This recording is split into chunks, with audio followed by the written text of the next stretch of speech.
Fighter 3 passes are both on sale right now on any platform. You already have access to Sagat and to Sea Viper. Alex is going to come next, and right after that will be Ingrid. And honestly, so far Sagat and Sea Viper have been incredibly fun to play. Looking forward to the next two characters. So if you don't have your 3 pass yet, you can use the sale right now.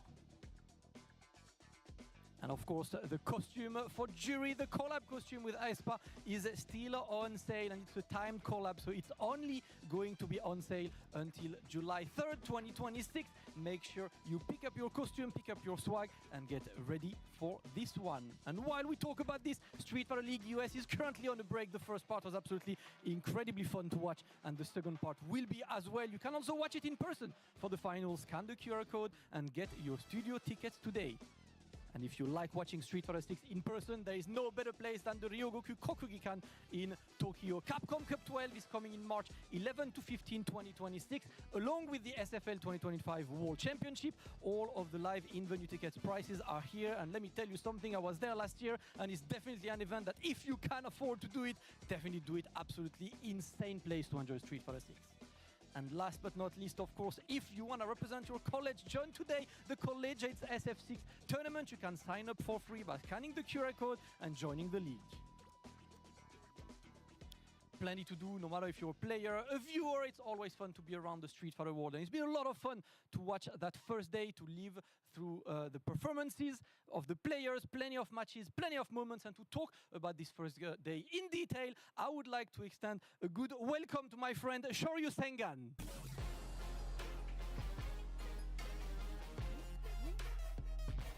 Hold up, Sengan, important. No. That, I want the... That, hold up. No. One more. Ah! Yes! How are you doing, Sengan? I'm good, bro. I'm good. I'm ready for day 2. What a way to start the day. Thank you. Yesterday, the players were a bit like... There was only one good. Yeah. There was one good in the entire day, man. Who was it? I think it was Wasim and Dangry Bird, I think. Okay. Well, it's still early. Yeah. It's day 2. We have our time. We have our time to, you know, warm up to the depths. Yeah. That beginning was a little bit iffy, but we got there in the end. It's okay. We got there. That's why. Yeah. It's labbing, right? Come on. Yeah. Labbing is the thing, Sengan. It's been an incredibly fun day. Number one, right? We had plenty of matches, plenty of moments. It's hard to review all of them. So the question is for you, if you had one moment to talk about from yesterday, which one would it be? Oh, okay. So we're going straight into the highlights. So my highlight is going to be Kusanagi versus Crimson, right? So the reason why I like this highlight is because it's key, the art of spatial awareness and the art of pressure. I think the way Kusanagi set up the whiff punish, he set up, I think we have a clip, he does like a power wave, he goes behind it, makes Crimson go into the air, does a crouch fierce to get underneath it to counter the flow, and then off of that pressure, Crimson drive reversals, backs him back up, and Kusanagi uses that space to walk back and completely whiff punish him to take that first round. That's what I would say would be my highlight. And you know what, while we get that clip cooking, how about we talk about that entire league, right? Plenty of specificities to this format. There's been a bit of new stuff, it's my bad actually, and plenty of new stuff on this format as well. How are we playing on SFL EU? Yeah, so if you're just joining us, the Street Fighter League format this season, it consists of 24 players split into 6 teams. Each team during the regular season will have the chance to be home and away in their team matches. The away side have to reveal their roster first, so the home team can counter. The first and second player match are worth 10 points in a best of 3, with the anchor being worth 20 points in a best of 5. And the new rule to Street Fighter League this season is if it goes to a tiebreak, the 4th member on each team, the super subs, will have to step up to the plate in a player match, 4th player match, best out of 3, worth 10 points. Now those points accumulate over the season. The top 4 seeds get to advance into the playoffs, the top seed waiting in grand finals, the 2nd seed waiting in semi-finals, and the 3rd and 4th seed duking out in that quarterfinals in an elimination to become the Street Fighter League EU champion. Now that champion will advance on to the world and get the opportunity. They get the $60,000, which isn't bad at all, if you know. And they get the opportunity to fight Street Fighter League US and Japan to become the Street Fighter League world champions. Yeah, a lot to play for last year. It was NIP representing Street Fighter League Europe. It was a very exciting finals, but unfortunately they fell short of this one. But currently, the standings after a day are I mean, I want to say there's a tad bit of surprise. It's only one day, obviously not that much, but these are the current standings. You got Mouse and NIP tied for first with 70 points, and the difference in the battle difference right now, Wolves and Solary tied after an Aegis, only 20 points, Sengan. Yeah, very surprising. I think that 40-0 sweep from Solary in the day one was huge for them, and they are right now sitting in a playoff spot. But it's still early, Damascus. You know, anything goes. There's still a lot of matches to be played. Yeah, it's still early, right? It's just like they all have 4 remaining home matches, 4 remaining away matches. Every team play each other twice, so there is a lot to play for every single day. These rankings will change. You know, you don't know who's going to keep the first place, the second place. And you can see for now, episode 1, this is the ranking at the end. And we will see at the end of the day how this will evolve. Will it be the same top 4 teams at the end of the day? I don't know, because we got a banger lineup today, right? 100%. And the players, the teams, they're stacked full of talent. So anything can go. The players I know will have gone back to the respective areas and watched the footage back.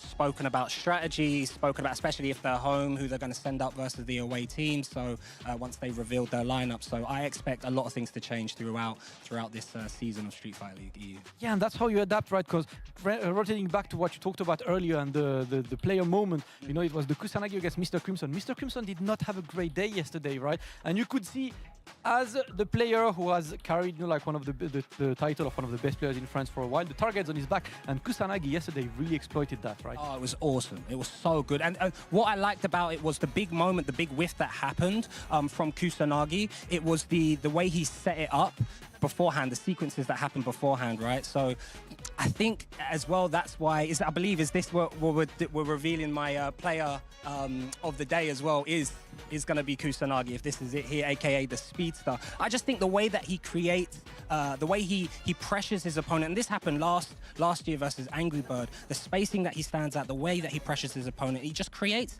dead space and traps for his opponents. They either overextend or they shrink away, to quote an infamous athlete, and it's enough for him. You know, he's always there, always ready and poised to capitalize on the big opportunities that he has. And we mentioned it right yesterday. He is just a new dad, right? Just a couple of weeks ago. Yeah, you know, and he said yesterday, like, I feel that buff coming. And let me be real, I felt like it yesterday too, right? It felt like every decision he was taking was the right one. The dad power-up was real, because the way he dispatched both of his opponents in Mr. Crimson and Problem X, they're heavy hitters. And, you know, they still are titans in their own right. We're going to see a lot more of them. But he dealt with them so confidently. It was crazy. I remember in both of his matches, he got a far jump in, blocked, right? And Mr. Crimson and Problem X did a drive reversal, which is -6 if you block it. But because of the spacing, the drive reversal completely whiffed, so he got extra frames to use a crouching medium kick, punish counter, and got a full fat conversion off of it.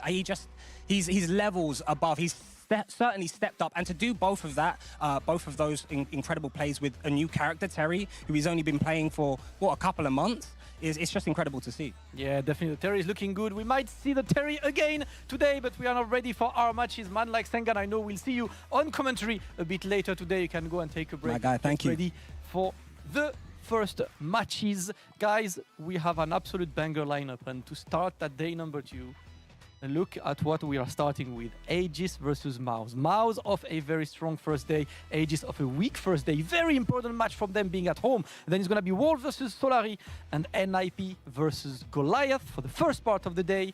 And then 3 more matches. It's going to be Goliath versus Wolves, Solary versus Aegis in the French special, and Mouse versus NIP. Big matches all day long. And just like yesterday, we are here for the entire day. So I hope you enjoy Street Fighter 6, because we're about to enjoy some Street Fighter 6 together. And as we start the day, the first match is getting ready. And the real question is, what are we going for in terms of the lineup? And I've got F-Word and Jammers to give us their predictions. All right, I've got to give props to Sengan. He actually explained the format pretty well. What? Why are you surprised? Well, I mean... Oh, you think you're the only one who can explain the format seamlessly? Wait till it's your turn. Man, I've got no problem with it. I'll be right behind you when you're ready to flop the entire Would you like me to do it right now? No. What we are going to do is our caster predictions. You can't explain the format. It's fine. Can we get the caster predictions We'll see about that, on Jab. screen right now? But we are here at day 2, and this is what we're looking at here for the first matchup here. It will be Team Aegis going up against Team Mouse. We actually let Sengan reign free here and actually decide... Going to put it all on Sengan, yeah? Just in case No, it's wrong, because he actually had a very good basis and a very good point. Was in there anything regards to his Sengan lineup. said that you disagree with? He said to Ending Walker first, Well, and then they'll respond with gaming. And they said Problem X second, was it? Well, wherever you put Problem X, he said Mr. Crimson might try and snipe Problem. I don't think that would be the case regarding his characters, Dalsim and Viper. I think they have a pretty tough time against him. Everything else I'm pretty much in agreement And Lex with. will anchor because Lex is in good form. Yes, he's in the best form of Team Mouse at the moment. And we think Kills You will be the response to that because, again, in good form, pretty comfortable against Guile. And then sitting in a bonus spot position, we're thinking that leaves Garnet and Valmaster. I mean, you could probably swap Gaming and Valmaster's position. Maybe, Remember, yeah, Valmaster is playing Elena. It's not committed to Chun-Li, so I think some people will be unfamiliar with Elena, but it's still nothing too much of a threat to them at the moment. But we're going to find out shortly, because we do need to introduce the teams for our first match, which is a heavy hitter. Damascus, all you. Heavy hitting first match indeed. We could talk about prediction for ages, but it's time to talk about the games as we are ready to welcome the teams. And starting with Team Mouse, led by their captain, the one and only Problem Extra.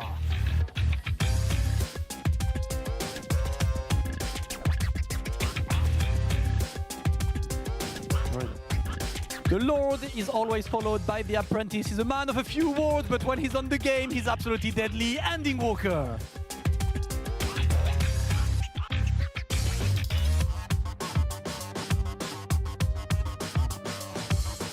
And up next, he had a great day yesterday, and he's looking to reproduce that performance today.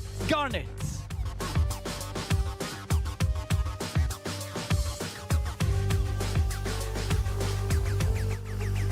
And last but not least, the new addition from SFL US all the way to SFL EU, Lex.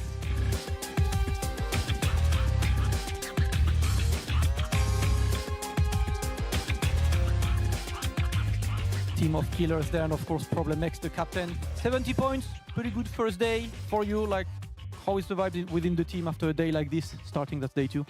Yeah, no, the energy is amazing. 70 out of a maximum of 80 is an amazing claim on the first day, so we're just happy to go for today. And listen, we wish you the best of luck. Problem, Team Mouse, you can go sit on the away side as they will be here. They will have to reveal the lineup first, of course. Remember, the away team always reveals the lineup first. That is why that home spot is so important. And on the home side is going to be Team Aegis, led by their captain, Mr. Crimson.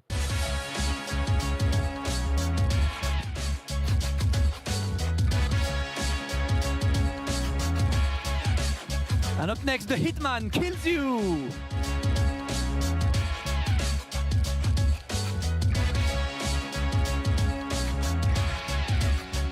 We've seen the Lena yesterday. We might see her again. Valmaster.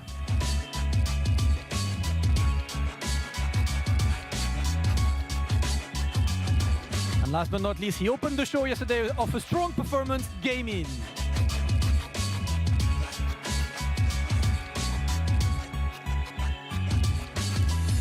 Aegis in the quest of some more points. Mr. Crimson, not the best of starts yesterday, but that's part of the competition, right? How has yesterday been in terms of strategizing for today? Because today we need points. Exactly, today we need points, but also I think we have less pressure. We can play like our best. I think like the top team are a little bit more pressure, so we can do it. We practice for this matchup. It's a little bit a Classico against Mouse every time, so it's gonna be a good one. Yeah, I know it's a matchup that we can't wait to see. Crimson Team Aegis, you can take a seat on the home side to get ready for the first team match of the day. A banger match to start the day, Mouse versus Aegis, and very important for Aegis to grab points. And with this, we have the lineups that Mouse have revealed. Effort Jammers, what is the lineup, please?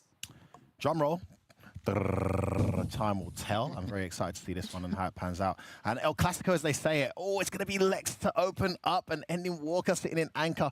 Problem X sitting in the player 2 spot with Sagat. Lex rocking the Bison and then Ending Walker, no surprise there with the Ryu. We got that one completely wrong. But in terms of player matches, I think we could still be on something depending on how Aegis respond. I love the fact he called this El Clasico. You look back at the Street Fighter leagues, you look back even to the Gfinity days, and these guys, some of these individual players are going head-to-head for years, Mr. Crimson and Problem X, and here we are again with those guys clashing in their teams. It is really an epic, a rivalry that just continues to evolve as Street Fighter history continues, Jammers. Yeah, pretty interesting, and they switched up, which means Aegis can actually switch things up on the fly, knowing that, and Problem X has a means to gap. We saw that in the World War over the UK. We did. But just a fun fact before we go back to the stage, every time these guys encountered last season, Aegis won. Every time they played. Every time the teams played, yeah. Every time the teams played, Aegis won. So let's see if something new is going to happen today. But there's only one way to find out, and that's on the main stage. Thank you, Jammers. I'm here with Lex, the vanguard of Team Mouse, and Jammers just said it right. Last year, every time Mouse and Aegis met, Aegis won. But you weren't there to fix the timeline, yeah? Yeah, for sure. I'm playing Bison now, so I think it's going to give them trouble. And you locked in with Bison this time instead of Guy. Like, what's the idea behind this against this team? I think Bison is just scarier in tournament. They might not tech. I feel like they might not want to do something that they would do like online. So I think that's the main reason why I picked it. All right, guys. Team Aegis, who is stepping against Lex? It is going to be Valmaster. Valmaster, the first question, of course. I need your character and control scheme. Elena, classic. You know what? I'm going to ask you a real question because my knowledge of Elena is still has yet to grow. What do you think of Elena Bison then? If you pull up, it means you're pretty confident, right? Yeah, I think Elena is very good. One of the best characters against Bison, I think. Like her control? Is it for the neutral for yourself? Yeah, exactly, yeah. All right, well, listen, I'm looking forward for you to prove this. Guys, you can go for the handshake. Lex versus Valmaster for the first player match of the day. Jammers, F-word, what's Elena Bison saying? I'm not going to pretend I know, because I've seen this go back and forth all over online. I do feel like the neutral is a much less comfortable position for Bison than he's used to, because that's something that Elena plays really well. And in terms of getting his game going, he's very good at putting these spatial traps in and catching you with a Psycho Axe or the crouch medium just when you thought it was your turn. I feel like her range in the normals and what she gets from it could be what causes problems. But I'll be learning a lot on the fly seeing these two go back and forth, because I've seen this match online a ton. And it's not necessarily been the Elena dominating left, right, and center, but it's the comfort that he's referring to, which would be interesting to see play out. Well, let's take a step back real quick, right? Valmaster hasn't got a win on the board yet, and Lex has actually been one of the finest players, what we've seen from day one. Yes, they're coming into day two, and it's going to be interesting here. And this is why I said, just to reiterate my point that I said yesterday, it's better that people add characters to their array of characters instead of dropping characters. So I like that Lex has gone with the Bison in addition to his Guile. Now, going back to the matchup, I mean, if you see Bison do Devil's Reverse, Elena can do Crouch Heavy Punch. I think it's pretty easy to do, and then you can roll out of it with a Link's Roll. If you're purely playing footsies, she's got the walk speed to kind of handle that, but Bison's got good movement on the ground as well. If it's a poorly spaced Scissor Kick, you can do Stand Light Kick, one of the better Stand Light Kicks in the game. So she's got some tools there to work with. But then, again, that non-invincible level 1, if he can able to bait an EX Scratch Wheel on Valmaster's defense. This is the other thing as well that's kind of scary. Because Valmaster didn't really use EX Scratch Wheel to wake up yesterday, he was doing a lot of drive reversals. And I think Lex would have picked up on that if he was watching Valmaster play yesterday, so he'd probably try to bait one or two things. And he said it in his interview with Damascus earlier. I think Team A just don't want to do something that they wouldn't normally do in a tournament setting, and that's what's going to be here. So this is going to be a pivotal moment for both teams as well. Just to, like I said, just to echo what I said before we went back to the interview, every encounter these teams had last year in the regular season and in the playoff match they had to go into the grand finals, Team A just always won. So they're looking to change that today. It's a relatively changed Mouse team, but yeah, that is something that's going to play on your mind as you get into a season like this. And you know, you'll have your bogey teams. I'm a big fat Arsenal fan, over in the UK, and dread last season, just dreaded playing Newcastle, regardless of how much higher ranks we were than them. They just had our number, right? So, but we said this a million times, when these players go on to win big things, you often have to overcome your demons. And a lot of people who've listened to me commentate over the years have heard me say this. There's things that I say repetitively, but they're necessary to repeat because they're things that do not change over time. Yes, the average age of the deadliest Street Fighter players in the world has gone down substantially over the last decade or so. Yes, we have modern controls now, and there's crazy, like, unique interactions we see in the game now. But one thing that's not going to change is the fact that players do often have demons, and in order to win that big tournament, that that line they're desperate to cross, you often have to banish that demon to do that. So that's what it is now for Mouse. I think Aegis has become a bit of a demon for them. And if they're going to have a good season this season, at some point, even if not this game, they need to start beating these guys. Now, if you're Aegis, on the other hand, you've got confidence, you've got momentum, you've got historic success. You know, you go into this one looking to repeat history. So that's obviously advantageous as well as the Jammers.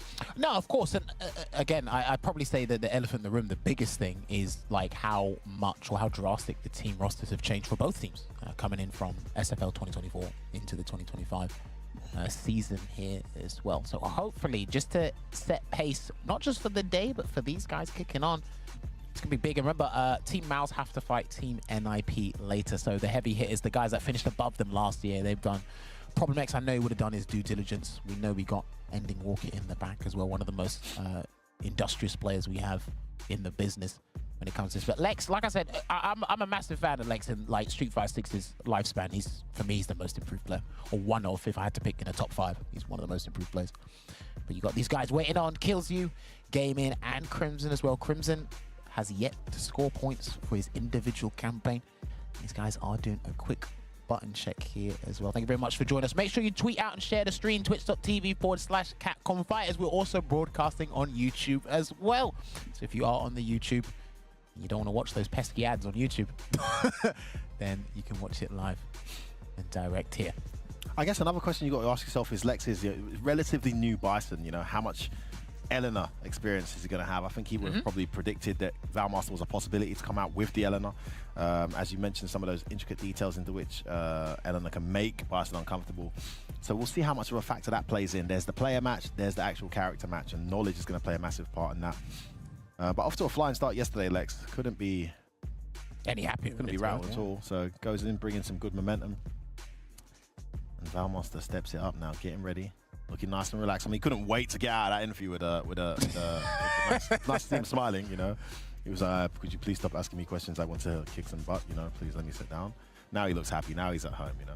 Those of you who are unaware of Valmaster, I hope he doesn't mind me saying, similar to Kusanagi, expecting.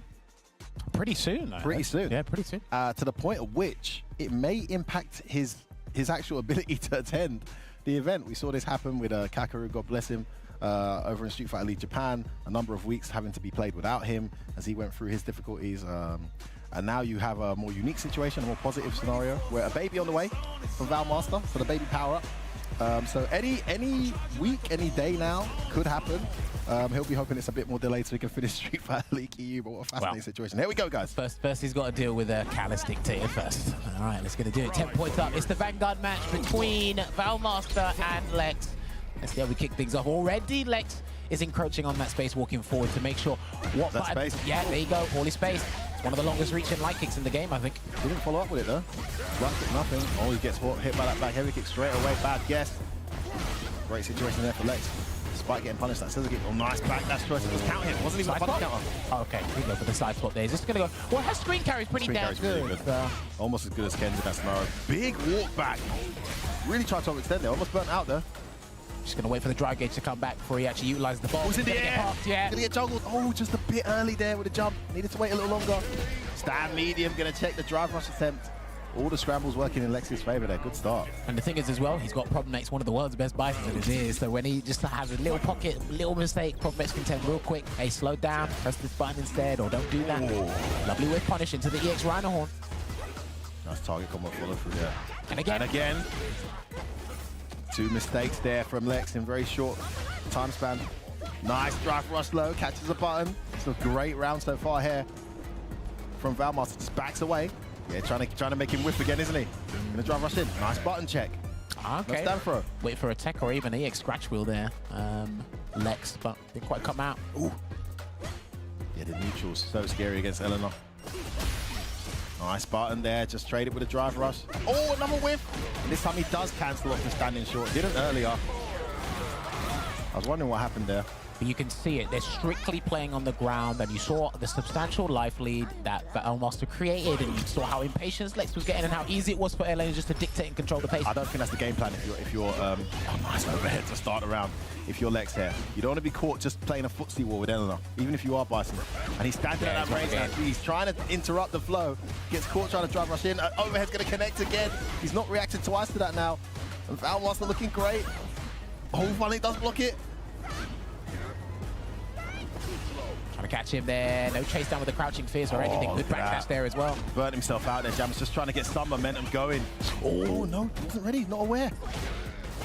Rago sweep connects. Buttons on wake up. Nice stand up to make the jab whip into the standing short. As you mentioned, Jam is such a long-reaching normal. And you see the smile, the guilty pleasure smile there from Valmaster. Let's see these guys talk it out. Il y a un petit peu de déchoppe dans son jeu, il a déchoppé. Je t'ai écouté comme ça Ah ouais. parce que... Il a déchoppé une fois, c'était pas mal. Il walk back beaucoup aussi dans tes pressings, donc peut-être décaler un bas MK, tu vois, quelques light into bas MK, ça peut être pas mal. Mais sinon, franchement... Ouais. Vas-y, déchoppe pas beaucoup. Ah, il a déchoppé juste une fois. Il est peut-être plus actif avec elle en défense. Là, il va peut-être piffer un peu. Hein. Pas impossible. C'est pas impossible qu'il piffe un petit peu. Lui, il backdash et il piffe beaucoup. Parce qu'en fait, je pense qu'il est pas très à l'aise dans le match-up et je pense qu'il va... Val. Faut que tu décales. I see you making some hand gestures there, Jammers. You cooking some of this French? Décale ton stand MK même.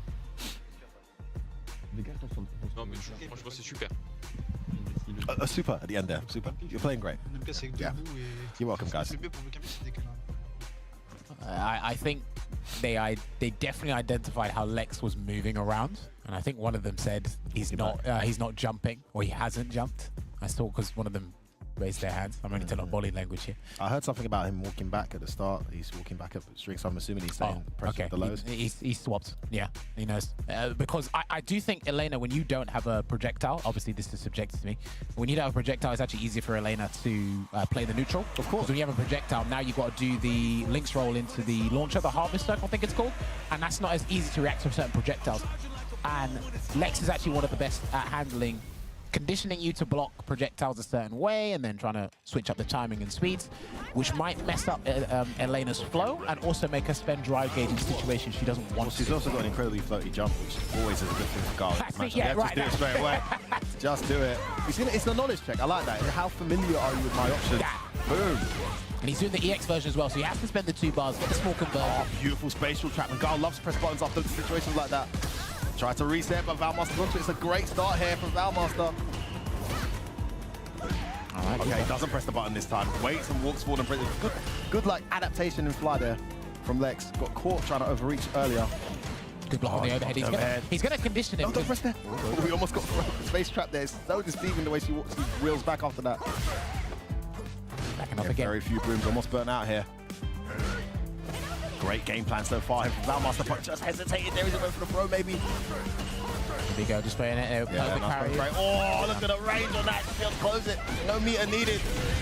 Yeah, he just walked into it. And this is the annoying thing up to your spacing. You walk into it while it moves forward as one of those forward advancing normals, and it only fully combos on, I think it's punish counter when you're standing up. There we go. He's trying to bait out the reversal now, but Valmaster's not taking the bait. And he gets caught by that stand medium.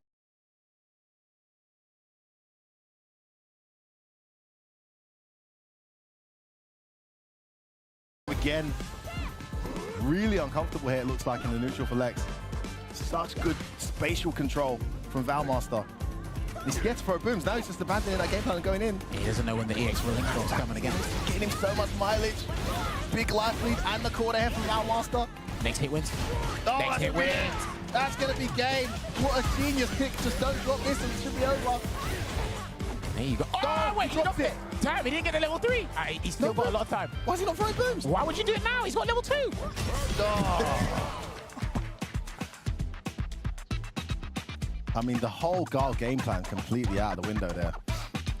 When he's got the meter, when he's got the level 2, dropped to level 3, must have been a bit nervous there, but you saw there wasn't really like any kind of galvanization from the body language of Lex's Garl once that was dropped. It just didn't seem like there was a game plan to get back into that round.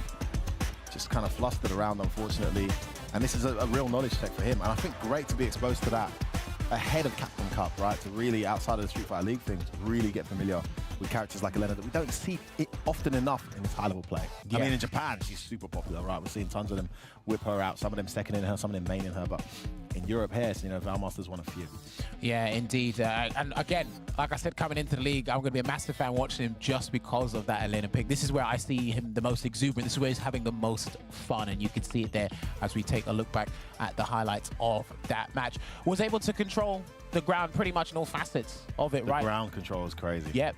Using all sorts of different buttons. I think there was a point, because one of my grievances with Elena is the target combo usage. You have to be very specific and confident where to use them.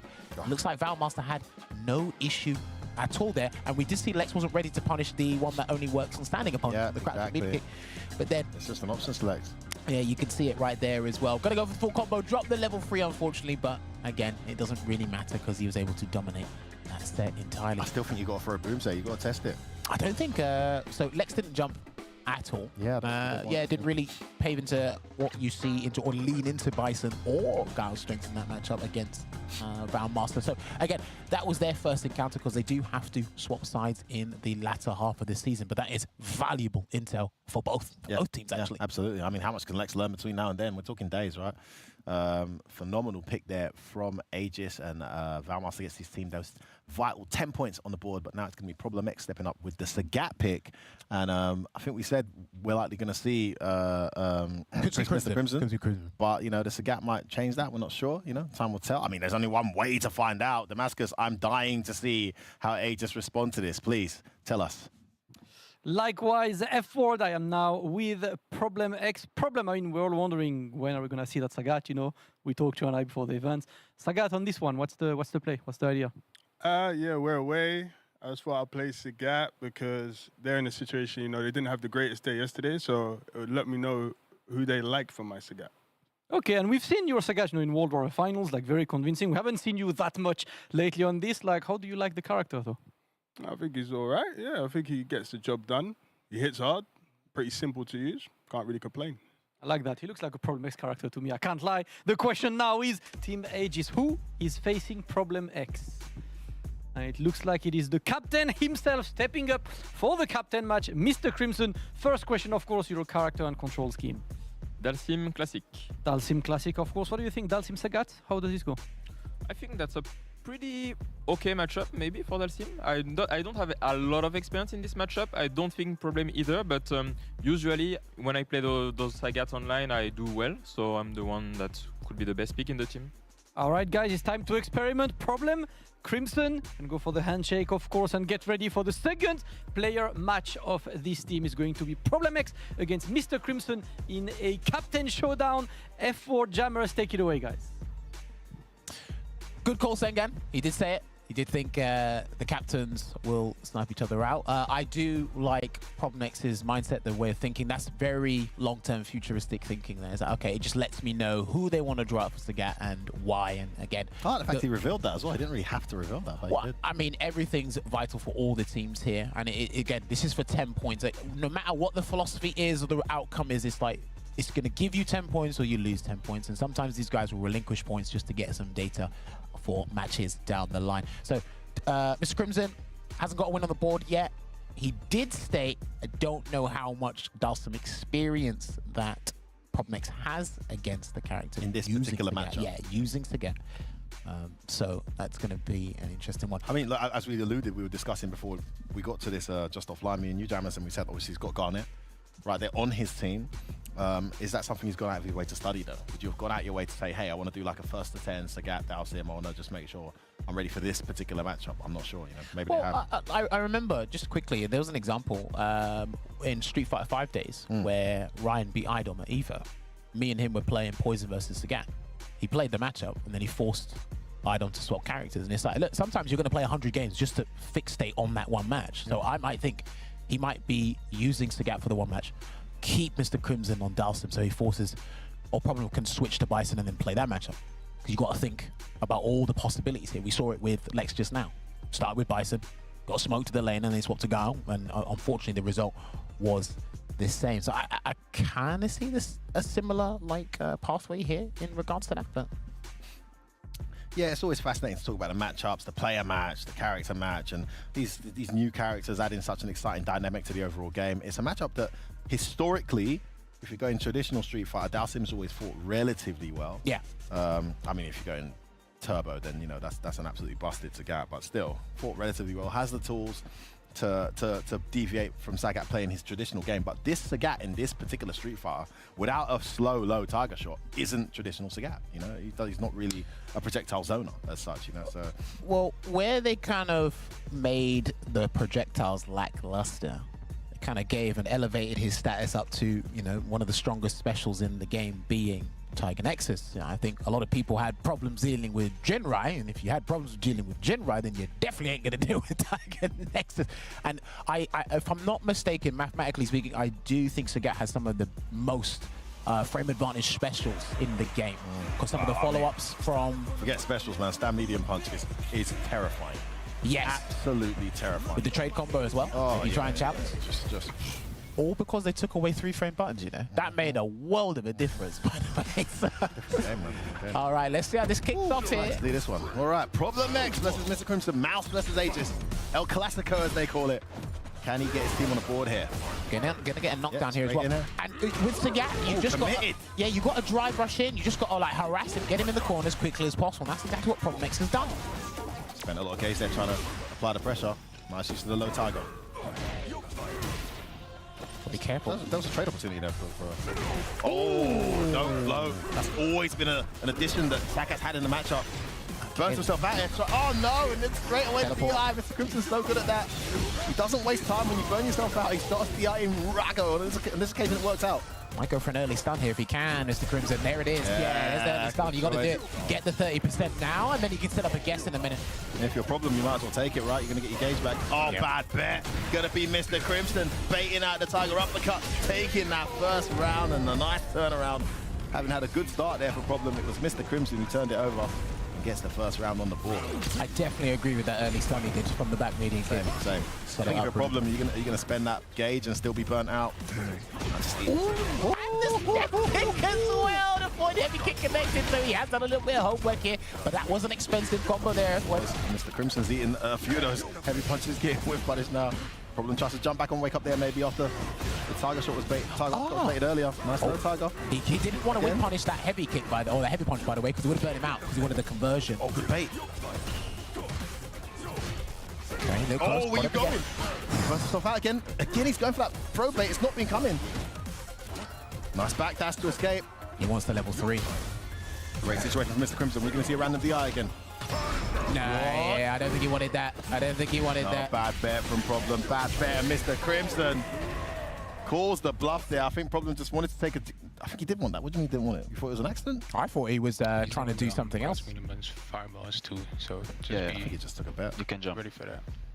Unless he got level 2, because if he got level 2, I think he could just catch a jump. Looks like he's gonna stay Sagat. If he got like level 1, you could always forward jump. If you got hit by a drive reversal, down back right. Oh, yeah. Okay, yeah. That's a good point actually. Yeah. Little things that even at the highest level you see people make those mistakes. But I think what was really good was how he used the step kick to catch the float. Then Mr. Crimson just stayed on the ground the whole time. Yeah, after he got caught by the towards roundhouse. All right, we're gonna see. Oh no, okay. He's switched up. Okay. Yeah, okay. Test the waters. Yeah, I don't mind that. You obviously have to put a character up and forth when you are going to play on the away side, but it doesn't mean that you're not going to stick with them entirely. And I think this is what they were preparing for. The vice versa Dalsim. I remember Crimson said last season, again, this was a whole year ago, he said people should be playing Bison against Dalsim. But I think at the time, people didn't quite get the approach right. And maybe that has significantly changed coming into this. But Mr. Crimson did play Bison for a short period of time in this game as well. So. It's a tricky matchup for Dalsim for reasons like that. You know, your traditional Dalsim game kind of gets blown up a little bit, especially when a Dalsim game when the Bison knows what's going on. Get quick rush. Yeah, okay. Nice. So you listen to what Garnet said. Nice. Again, but it's cost expensive. It's 2 bars instead of a drive rush cancels. I think he'll take that. It's working. Look at the momentum as well in the corner carry. Do it again. Yep, quick rises up. Oh, okay, that means he can wake up Cycle Crusher if he sees the Yoga Fire from the drive reversal, I think. Oh, casted him low. Mr. Crimson, he's known for these comebacks. Surely not again, Mr. Crimson, surely not. Blam. Problem can't get too comfortable here. He's got the meter there, can't throw him. Oh, the back heavy punch. To catch the empty jump and throws. Mr. Crimson deadliest when he's got no health. He's got all the drive gauge there. Oh, good range, good distance on that goes in. Great, catches him low.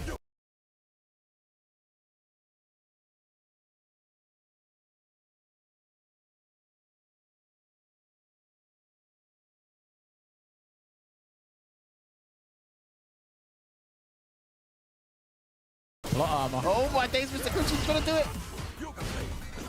Oh, there you go. Scissor kick has always been a horrible, horrible option. I thought you could have tried to say something else. I thought you were going to try to say something else. It stopped you. No, I wasn't going to say it.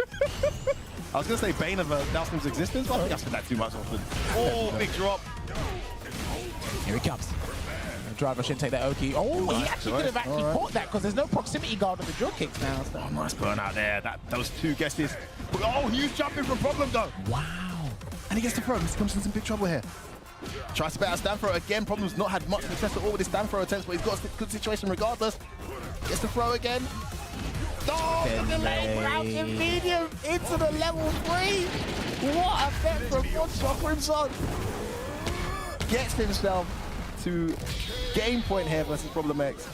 Moment of hesitation from Problem. Could have thrown again.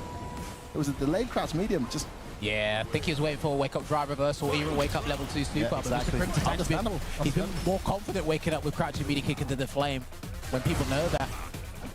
Backdash. That's... Oh, he didn't just cancel into the move. Beautiful, perfect parry. That's a massive turning point for Problem. He had a huge opening there. Wasn't able to take it. Gets caught now. And suddenly the momentum shifted dramatically into Crimson's favor. Problem against the corner. Crimson smells blood, starts approaching. He's not made the mistake of throwing those flames from OD cyclocrosser range. Good block on the heavy punch there, just backs away as well. You can see Mr. Crimson making it difficult for Problem to get a comfortable approach. Yeah, Problem just had to slow it down here. Reset. Oh, there goes slide. Problem X slide all the time. What a tech from Mr. Crimson. Oh, that works out. He's weighing it out here.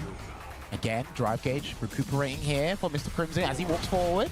It's a big game here, man. 20 points up would be huge. Catches him there as he floats. And he takes this time. Yeah. Button in between. He knew he was going to try throw again. What a call out for Mr. Crimson. Good backdash there from Problem. Get burnt out. Oh, just about survives it. Now Mr. Crimson goes in again. Oh, he tries the perfect parry and he loses his meter. Mr. Crimson in a great position. Gets the slide. Sorry, the drill. He's got to hold this. He's got to hold it. And again, he takes. Trying to bait the level 3 there, did Crimson. He's probably going to look to bait it again at some point. Yeah, he can't throw Yoga Fire as well. He's got that level 2 if he has to. Problem. Oh, he gets away with it. Nah, he has to wait. Oh, there you're going to have it. The drill. Catches Problem hesitating just at the toes, and Mr. Crimson, after a torrid day one, manages to get himself such an important 10 points for his team and a victory over Problem X with that Dalslim pick. Closing it out, 20 points to the good here, Aegis, and Mouse suddenly with a bit of a mountain to climb, Jammers. Yeah, it looks like an arduous journey, but they still have the anchor match to play for. But cool, calm and collected, the captain of Aegis puts it out there. Unlucky to Problem X because you could see the dramatic shift in just the tools he had to use and how he was countering Mr. Crimson's Dalslim there as well with the EX Psycho Crusher. We did see, I think a game-changer moment was the perfect parry on the EX head stomp before it changed. Yeah, well, there was a drop that happened just before that as well, where Problem had the opening. And then I think he baited a stand throw, was it? And he got the heavy roundhouse to nothing. Yeah. So a few drops from Problem cost him dearly, but missing credit, full credit to Mr. Crimson for making it count. I mean, he got hit, like, I think 3 Yoga Fires got punished. Almost stopped doing them completely and just went into buttons and walking forward. Reads like that in such huge moments to stay in that game, to keep himself in position for the 2-0 lead. Fantastic play from Mr. Crimson. You can see it there as well. Effective drive impact, 100% there on the stats. And he was throw teching a lot because usually Problem will condition you with a lot of throws before he introduces. I thought he throw teched hardly ever. No! The amount of times that Problem, especially with Sagat, got in and went for the throw bait and the throw didn't come. That's why it was so impressive to me when he did throw. Yeah. Fair enough, that makes sense. I mean, with the Bison, I'm used to seeing him just do the back heavy kick when he actually finds out when and where you're taking at crucial moments. But I think Mr. Crimson has a very good understanding how Problem X plays as a player in that role. Yeah. Although Problem usually, he does go into his throw abuse mode. I mean, like most Bisons do, especially against Dalslim. And at no point did he really go into throw, which is something he's got to look back at. But it's a tiny set. It's so hard to understand where and how to focus your game. But it's not over yet. We're now going to go into the anchor match for 20 points, all the marbles. Ending Walker stepping up in form. Who is Aegis going to send against him? Damascus, take it away. Indeed, a great start for Aegis, and who knows, maybe our first tiebreaker as I have Mouse's anchor, Ending Walker, with me. Ending Walker. Amazing, thank you so much for the insight. Aegis, you're gonna be scared right now. Who's picking up? Kills you it is. Pull up, kills you. I need your character and control scheme. I will play Mai on Classic. Mai on Classic, I think we expected you to pull up. Have you played against Ending Walker recently in tournament or like online? I think we didn't play since a long time now, so it will be good. It will be good to see the difference. All right, good time to check, guys. You can go for the handshake, of course. Sportsmanship indeed. Ending Walker versus Kills You. Is this gonna be a 40-0 sweep or a tiebreaker? F4 jammers, have fun, guys. That was a fantastic interview with Ending Walker. Got to say, real deep insight. Wow. I mean, he's doing. I mean, Logan, take some notes. Yeah, that's all I'm going to say. Wow. That is how you interview Ending Walker. Thank you so much, Damascus, for showing us how it's done. Logan will be joining us later in the season. We will be dipping a little bit in the quality of the interviews, just a tiny bit, yeah. But Ending Walker. Enjoy it. Enjoy yourself while it lasts. That's all I'm gonna say. That's my guy, Logan. Logan, one of the best in the games. He knows I love him. Don't be silly. Oh man.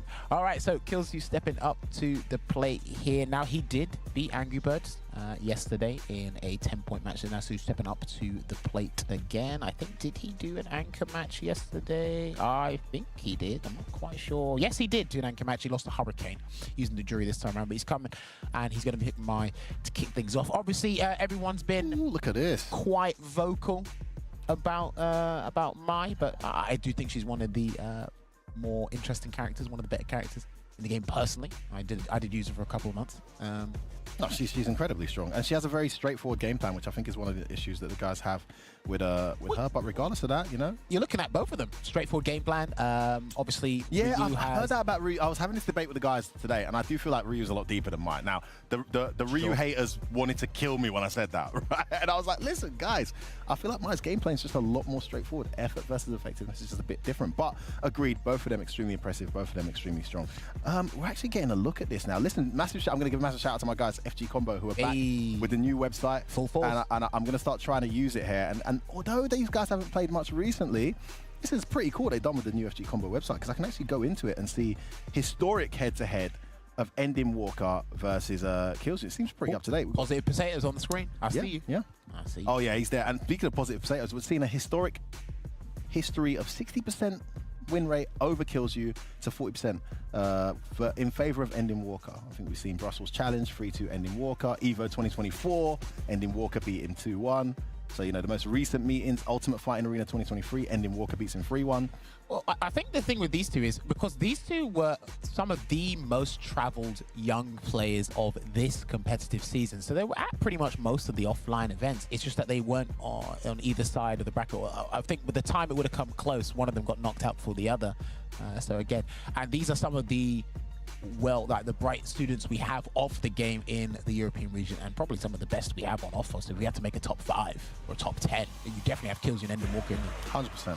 But yeah, you're looking at a colossal damage output in drive, gauge, and regular damage Colossal going up damage, against. I like what you did there. Against my it builds up. It's incremental. It builds up, but again, like F-Word said, her strategy in the neutral, simple yet effective. It annoys everyone, and I think if it annoys everyone, you're doing your job. So let's see how Ending Walker is going to handle EX-Kai Chosen, but more importantly, the normals in the neutral as well. I'm also looking at last season. I'm not seeing much Ending Walker versus Kills You, at least from the data here. Maybe you can recall. But this is actually something maybe we haven't seen too much of in Street Fighter League EU in recent times. And here we have it, Mai versus Ryu. Charge back. Oh, there's that perfect parry to the second one. Should have been a safe jump, but that perfect parry made it punishable. There we go, low fireball. Just poking away here. I love the use of that stand short. Yeah. Parry OS fireball. It's going to be perfect parrying from the pair of them. Okay, just delay there from Ending Walker on defense. Perfect parry as well. Oh, the parry OS, but the drive was perfectly timed. Gets punished there for that sweep. Burns her out. So clever the way he just approached forward there. Another with punish. Ending Walker looking very tight right now. That standing short has been a nightmare. Nice jump, actually. I like that to escape the pressure. He's not going to use the level 1 just yet here, Kills You. He's going to wait for his gauge to come back right at the end. Oh, not dead yet. OD as well. All right. Bosses out the reversal. Not giving up in this round yet. That might be nice. That catches the recovery on the landings there. Perfectly timed. Heavy punch. One more. Guess do it here. Kills you. That DP might be gated. What a call. Ooh, boy. Wonderful choice. If you go for your instinctive DI there, you are dead. You don't have the health. Ending Walker going for the classic call out, kills you one step ahead with the perfect parry. And look, this is what it is, man. You need to learn to do that because you have to hold back now. You can't just hold the 2 buttons. Because of the perfect parry change, the inputs. You gotta hold back. Even more discipline you need on defense. Man, great comeback from kills you and catches Ending Walker trying to walk forward, bro. He's gonna charge the fans up and do some damage. Nice, doesn't attempt a perfect parry the second fan this time. Just holds that jump in. Oh, wow, the standing short actually whiffed. Number 1 coming back. You actually can get a safe jump from this one. I don't know if kills you knows. No, he's just gonna play on the ground here. No, he's just choosing not to approach that way. There's that incredibly powerful stand medium punch. Nice check. Ending Walker, but he's got a mountain climb there. Oh, wake up, crouch medium. It's becoming one of the go-tos for Team Aegis as they call out Mouth again. And the first game goes to kills you. What a call. Great clutch on that first game when he was in the corner there. I love the fact these guys are so adamant on not giving up on these rounds, right? Never. Spent that meet up, stayed in it, drove him to the other corner, perfect parried the DI, and suddenly the momentum shifted. And Ending Walker was looking extremely solid until that point.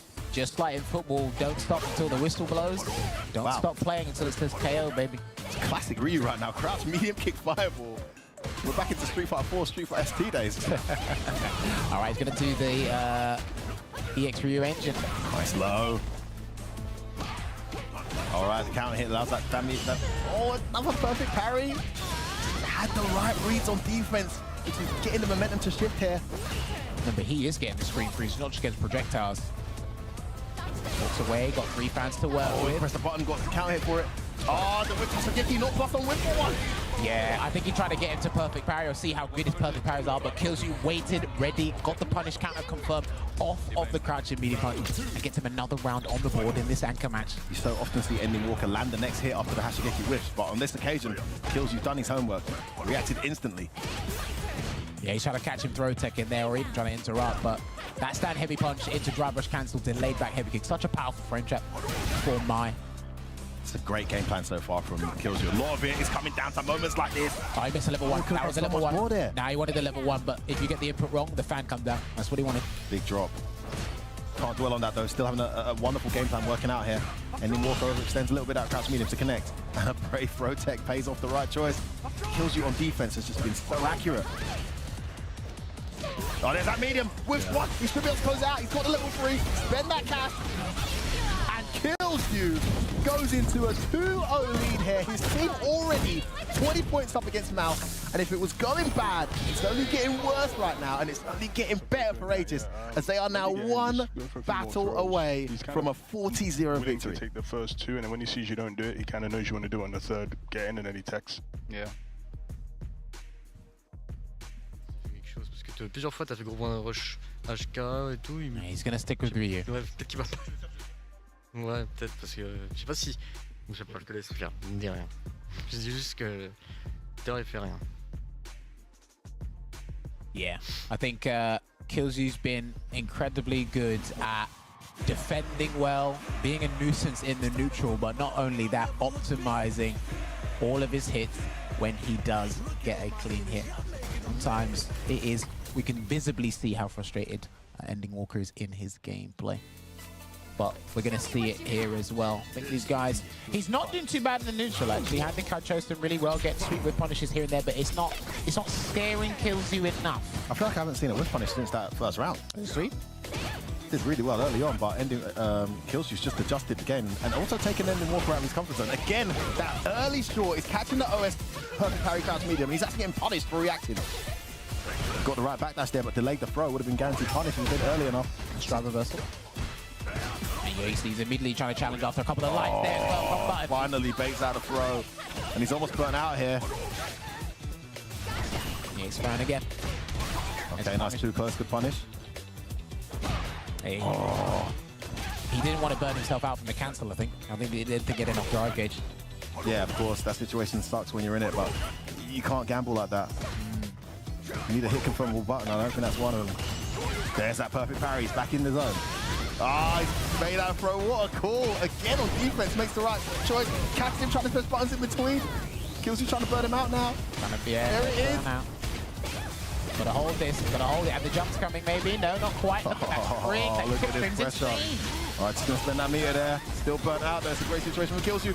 I love that. Six fan out, trying to play out something doesn't come. The trade. Yes, that's actually a good choice. We Because of spoke the about that yesterday. Because of the block stun on Shinku Hadouken, when you block the first part, it's like they have to forcibly block the super, which gives you enough time. You get hit, but you're back into neutral. More importantly, though, Jammers, is the fan is still on the screen, so whatever you're doing, if it doesn't hit the opponent, you get juggled out of your recovery frame. True. It's like me when I do light DP when she does that. At least I'm knocked out the air, she doesn't get any follow-up. Great play, but still a mountain to climb here. Imagine just clutch one round. Ooh, what a walk-up. Good patient blocking. I've got to say, the defensive burst from Kills You and the X there from both. What's happening here? And he comes out on top of the scramble. Oh, big drop. Too far to punish. Goes for a parry there because he wished the DP to his kids. There you go. Back to crouch medium fireball. It always kills you with a drive gauge advantage here, where it's never really too low on the thing. Agreed. He's done such a good job. Oh, now it's different now, but... Commentator's curse, can't it? Oh, he's going to get burnt out just as we said that. Final! Oh, he wants the super. No, he tried the super. Oh, yeah. no. He don't, because the kick came out.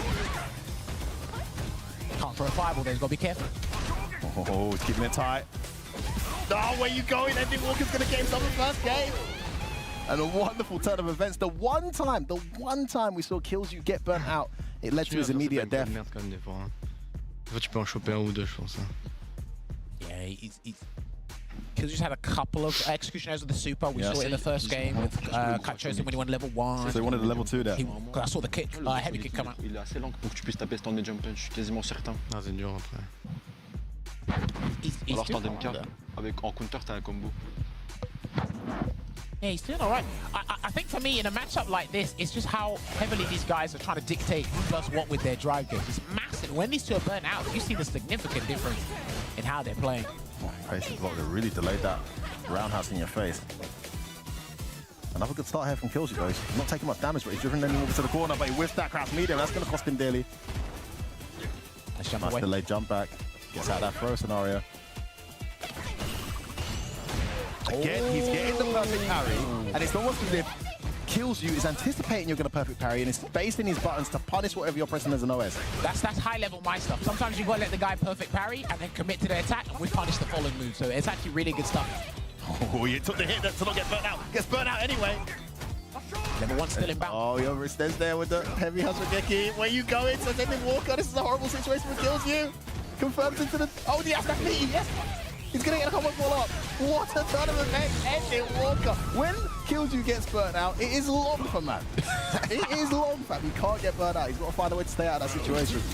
I mean, he ate the donkey kick just to avoid it, but still Ending Walker stayed on him. But you saw at the other end when Ending Walker's in burnout, it's entirely strenuous as well. So these guys, neither want to be in burnout, but you need to use a drive gauge to force the burnout sometimes, you know? Ending Walker making the adjustment here. Still tournament game here. Sorry, yes, we play a team match game on us today. Oh, he tried to catch that throw. Yeah. Didn't come. Those big reads. Lovely parry. And the perfect parry. Oh, beautiful spacing on that. Crouch medium, walked out of it and then came back in. A good backdash there as well. Could have got grabbed. Oh, he's going off to the gates again. He's going to get it. He's just had to stand there and take it. Can he handle the burnout better this time? Ooh, no DP on that neutral jump. Still has a couple of supers to work with here, Kills You. Might have to get a fat hit here if he gets it. He's almost got his gauge back as well. Nice counter hit conversion. Only for level 3, luckily. I'm sure you DP. That was probably for the game, by the way. The delay! And then Walker looking to tie it up here. Can Kills You get an opening? Oh, how far did he walk forward? Yes, champ. You gotta be kidding me. That must have been about 50 frames in your face, mate. There you go. Oh my goodness. How do you not press a button? No, he's a bit scared to commit to big, What a play. Wake ups.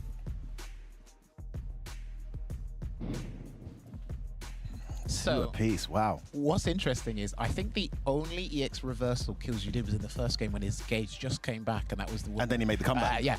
He hasn't done. I don't think that was kind of a nothing to lose because you got no health. True. But what I find really interesting about this matchup with the players and the characters is what Ending Walker does after kills does EX Kaichosa. The drive gauge still takes a little while to come back, but he finds a way to just crouch fist into EX Hashigeki to kind of lead towards the burnout here. So Ending Walker's been keeping track of the drive gauge extremely well here. He hasn't done a wake-up DP after that situation, though. I've got to say, I love the way that Killzoo's been punishing Ending Walker's perfect parry game as well. Just that extra layer. Goes him down, gets a throw, that's a counter hit, so that was meeting. Oh, did he want that? What a reaction. Oh, okay. Strange choice there, jabbing, so maybe trying to catch him out. He's going to get burnt out again, isn't he? Oh, he took the hit not to get burnt out. He's desperate to avoid it. That's why he's pressing these buttons to get his gauge back. Doesn't matter about taking his turn. Good anti-air. He's done well to keep his gauge there, and he's got the momentum back as well, Jammers. Forward throw lands. Good back dash. Oh, wow, that hit. Oh, man! Walker, please! Where did that come from? It pulls out that Ending Walker magic. Somehow, some way, drive rush overhead will hit you in a set when it's first to 2 or 3, and the shoe is on the other foot, Edward. Wow, what a turn of events. Suddenly, it kills you facing game point. Dashes in. Oh, trying to steal a couple of frames there. Got hit with an interrupted jab. Delay on that stand medium. Rebuild on it. Great tech pays off. Good guess. No, bad bet from Ending Walker. Lovely placement there from Kills. He's going to do a lot of damage here. Safe jump. Attacking the gauge thrust. Okay. Oh my word! Oh my word! Oh my god, that worked out for him and he's going to get the round. We're going to go to a final game. Final round. I don't know what happened. What was Ending Walker trying to do there? The forward dash in between? Was that an OS drive rush he tried or something? I'm not sure. No. Oh boy. Hopefully it doesn't come to bite him in the ass. Great play from Kills to get himself a set point both plays. Oh no! Big play! And problem Problem identified that as well. He said he's afraid to do it. And next game, if he gets hit by an overhead, he's done. If he gets hit by an overhead, he's finished. He can't do it. Are we going to steal off first? Oh, he's burning him out. He has to drive reversal. He's got level 3. If we can get some kind of opening. No, he's not going to get it. He tried. That was a level 3. He tried. Oh, poor guy. It's not going to happen. Ending Walker. Bringing his team back from the face of death. 40-0. Staring at 40-0. 2 games down. 20-0 down, and suddenly a reverse sweep. 3-2 Ending Walker. We're at 20 apiece. How close, but yet how far. We're going to get our first bonus game, Jammers, of the season. Yes, finally excitement. Came on day 2. Didn't get on day 1, but it came on day 2. But again, we've got to give credit to Ending Walker there, keeping discipline, because look, it was 2-0 down. It was looking very bleak in that first round of that third game, and somehow he brought it back. And then I think we started to see it unfold as, oh, this is how these guys are spending drive gauge. Oh, all of a sudden you're in burnout. And now this is something you just have to accept in the game, but when they were having to deal with it, you either deal with the fan pressure or Hashigeki, and it looked like, I think some people might have to pick the lesser of 2 evils there, but that was game changing. This is a great comeback, this. Great comeback. Busts it out, goes in, catches the trip recovery on that jump back escape attempt. Beautiful play. That was huge. That's a good comeback here. This was a big turning point, because I feel like Ending Walker off the back of losing this round never quite looked the same until he was 2-0 down. Yeah, it's crazy as well, and you could just see it. We saw both of these guys frequenting burnout a fair bit. They're just going to replay it again just to show how amazing this was. And that's the confidence. And you know what? This was a relatively safe comeback, right? He used drive rush, cancel, went for a throw. He didn't try to do raw drive rush overhead. He didn't try to do a fully commitment thing. And then to keep composed there, like you said, muscle memory is the counter impact, the drive impact back. But he said, you know what? What do you mean by safe comeback? Like, you mean he was cautious? Or, that was no, he didn't take too many risks. He didn't try to jump. He didn't go autopilot EX Kaichosa and try and run after it. Okay. He just said, all right, I'm a drive rush cancel, go for the strike throw. It was a relatively safe one. It wasn't too forced on the need there, but this is great comeback. Some great moments from both of those guys, man. I mean, momentum is such a huge thing in this game. In these sets that are slightly longer as well, you see the mental shift in the player mid-flight, and that's what happened with Ending Walker. And after a fantastic start from Valmaster and Mr. Crimson, Kills you also with a fantastic start, but not quite enough. It's 20 apiece, and we're going to get this bonus match between Game In and Garnet. It's going to be pretty exciting. 4th player must be utilized this season. Talk about that. Well, we'll talk about it later because we've got to get to the game. But man, I can't wait to talk and see how this goes out. Damascus, take it away. The first extra player match of this SFL EU, of course, as Jammer said, now when it's 2020, it's the last 2 players from each team who have to face each other. It's going to be, of course, Garnet on one side. Gaming, let's get it out of the way first. I need your character and control scheme. I will play Akuma Classic. Of course, Akuma Classic. You guys know each other. You've played each other. You've played in World Warrior, everything. How does it usually go? It's usually last game, last round, so it will be interesting, I think. So today is just about another set, hopefully not last game, last round for you, yeah? Yeah, last time was last game, last round, and I am so proud about the thing that we play each other in World Warrior, and now we are facing each other in Street Fighter League. So I think this is a big upgrade, and also to showing how our region strong is. Exactly, from World Warrior to being the last hopes of your team, Garnet Gaming. You guys can go, of course, and be ready for the extra match. 10 points on the line for both teams. Jammers, F4, take it away. Hype match. Oh, boy, oh, boy, oh, boy. All right, so F1 does have some stats. We'll get to that very shortly. So, just to reiterate, we said it. Shout outs to Sengan for explaining the format as well. Every team has to use their 4th player when it is a bonus match. Now, there's a mentality thing here because you have to be prepared to not play at all, or you have to be prepared to kind of salvage points for your team. And that's exactly what these two have been put in. But they're ready. And drastic change. It's not best of 1 anymore. No, it is best of 3. So that also changes. And it's not for 5 points anymore. No, it's for 10. So that drastically changes up everyone's. It changed up the selection process for the teammates as well. So that was a very big deal. And I think Garnet's more than ready to play in this role. But talk to me. You were finding their head-to-head history. Just what I can find on FG Combo. It seems really well up to date. This is 2025 Salt Mine League, Salt Mine League, Salt Mine League, World Warrior. These are all World Warrior and Salt Mine League results. So I think the last few we got here, recorded at least, there may be some that we're missing, is a pretty decent, win rate for Garnet over Gaming. About 60-70% in his favor. 2-1 at Salt Mine League back in October to Garnet. 2-1 back in August to Garnet as well. And then 2-0 back in June to Game In. So it's been... So, but basically, what they both said was right. Like, it just goes back and forth. It goes back and forth. So we're in for an exciting one, guys. They both know the matchup. They both know each other really well. I love that Game In is so community, focused. His first reaction, remember last time when he was crying on the league and he gave that heartfelt speech, his first reaction was, I'm so proud that, we've come from, EU World Warrior and we're both here on Street Fighter League and we're going to play for all the marbles. He loves situations like this. I mean, I think Garnet summarized it perfectly. He said this is a big upgrade. We were playing in World Warriors, we've been playing online, but now we're here playing each other in Street Fighter League Europe. And again, like you said, significant upgrade comes with significant rewards. And they're trying to get their team not only the victory, but the 10 points to help tally up. Because before this fixture, Mouse was at the top of the leaderboard for game differential and round differential against NIP. So, and because this actually favors NIP, by the way, they'll be playing later, and there's not too much of a dominating lead. But these guys are ready. Yeah, we're looking at Killzoo right now and Crimson. Listen, massive shout out to Gaming as well. For those of you who don't know, I'm becoming such an uncle in the FGC, man. I mean, I played this kid when he had no facial hair and he looked about 9 years old. And I remember going to Brussels Challenge and meeting him there. And this guy, he's grown. He looks like a big man now with a big fat beard. You can't imagine him as a little baby boy, but he was deadly then and he's continued playing. And for those of you who don't know where the name Gaming comes from, that was Daigo's online handle in Street Fighter 4. So that tells you how long this guy's been playing, right? That he took that name back then and he's continued to maintain that name moving forward. Still playing the same character as Daigo as well, Akuma. It was Ryu back then. Juicy game coming up. Akuma versus Dalsim. Garnet versus Gaming. All the marbles. Mouse versus Aegis. Who's going to take it, Jammers? The crazy thing is Gaming's had a lot of experience going up against Mr. Crimson in the training sessions they've had leading up to SFL, but Garnet, different breed, one of Italian's best, and he already gets a throw to kick things off. Ow! Meaty roundhouse. Oh, beautiful choice of button there. The air stun into the flame juggle. Good start. Check that camera straight away. That's a classic Dalsim move after they block the space thing. Yeah, they just buffer the crouching fierce afterwards because people are just trying to run forward, catch them every single time. I remember watching the Filipino Jam stream where he was like, you want to get to 18,000 MR? Just do this. Just do this. This is 18,000 MR right here. Classic.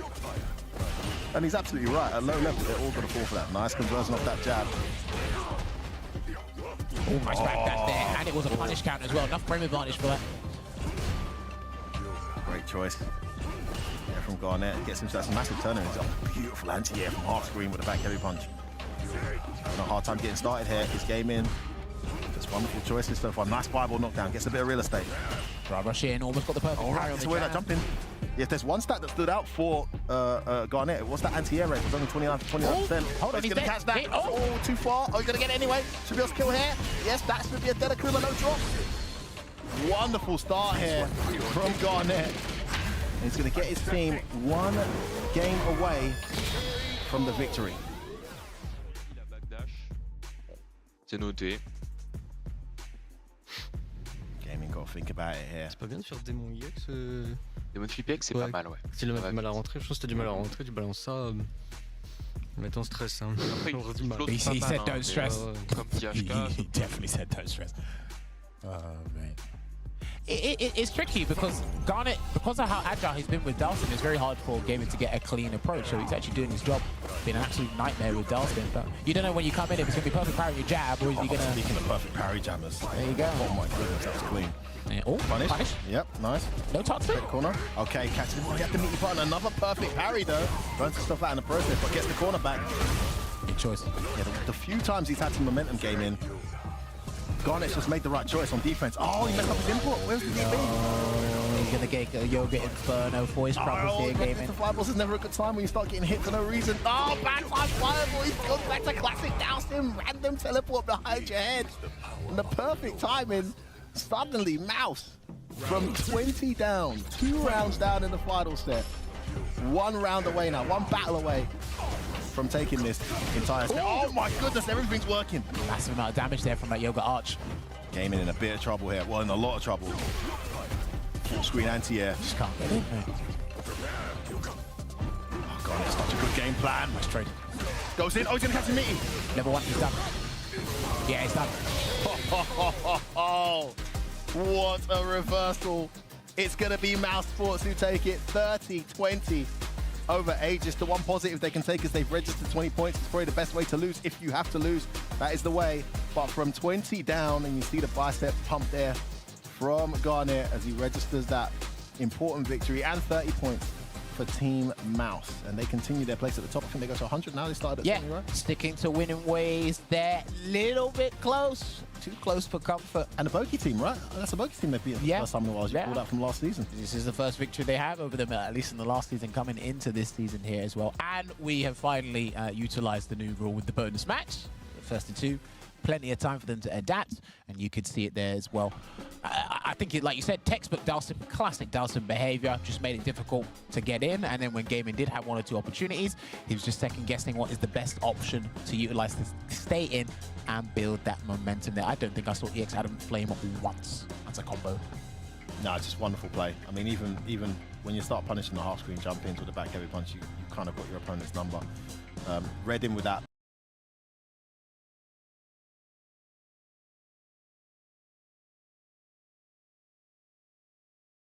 Meaty medium, great conversion for the kill. Last hit done it. Just wonderful play from Garnet. Really having to step up all the pressure on his shoulders and got it done. Gaming started to seem a bit more nervous as the set went on. Just couldn't quite get any momentum. But take nothing away. 30-20 victory. Mouse Sports sitting at the top. I think if you're behind those guys, you're trying to catch up. You're glad it's not a 40 at least, you know. But they still, you know, momentum's on their side. They got another 30 on the board, Jammers. But yeah, as we said, you just got to have a player or some players that are able and confident to pick up points each and every set. But again, that was fantastic. But we actually got to hear the winners' interview and find out how they're feeling after that miraculous comeback. Take it away, Damascus. Big comeback for Mouse, securing 30 more points. And I am next to the hero, Garnet. Listen, you got to the extra match. The entire team, you know, have hopes on your shoulders, and you just delivered. How is it? Any nerves, anything? Like, because I know the vibes in this team, you've been telling me yourself that the vibe's pretty good. How are you right now? No, I feel good. There's good vibes right here with the team and with myself. Yesterday was a little bit nervous because always my first match is a little bit weird, but next days become more confident. And yeah, I got a lot of experience with this matchup, so I found myself so confident for this match. Also with the current situation, so we are low with 20 points, and then I have to recover. So I felt so confident. Thank you, Garnet. Lex, listen, that was a tough one for you earlier, but that's part of the game, right? You have to count on your teammates at times. Yeah, I thought my Bison was gonna work, but I guess not. And my Gao got cooked too, so yeah, I don't know what to say. Happens every day, man. Same, you know, for problem, like sometimes you gotta count on your teammates. That's the life of a captain. Oh yeah, I mean, to be honest, every player and every character picked in that lineup was specifically done. So if I need to go 0-10 so we can win, I was trying to win. It's not about individual scores. Obviously, I don't plan to go 0-10, obviously, but you know what I'm saying. But like, still, I'll put myself on the line so we can win as a team, because it's a team competition. That's what it's about. All right, I like that. And of course, ending Walker, you know the tradition, but there's a new rule today. The last words are from you, but it cannot be GG's. Any last words? Good game. We're gonna take a quick break. I got outplayed like crazy. I will lab stuff for the next match. We're back in 5 minutes for more games.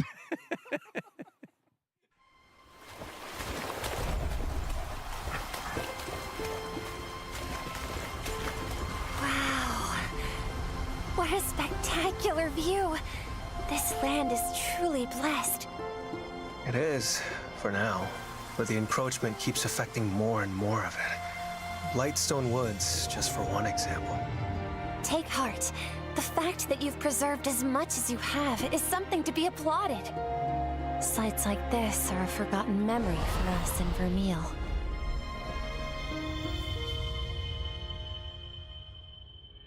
If Vermeil is to survive, our people need help now. If nothing else, the Sacrosanctum offers them the hope they need to live. I will not idly sit on the throne as our nation faces its death. This has to stop! Oh, Eleanor. What? Don't do this! A sky scale. It has been many years. That woman with the Rathalos. I'm certain she was my mother. Why did she come here? For what reason did she cross the Meridian? You're not the only one here who's curious about Lady Amara. The future of Azuria rests on your shoulders, and you sat yourself down right in front of an assassin. Are you out of your mind? I know this is a lot to take, but just try to remember the old saying. Wings of curiosity take you farther than a cage of caution.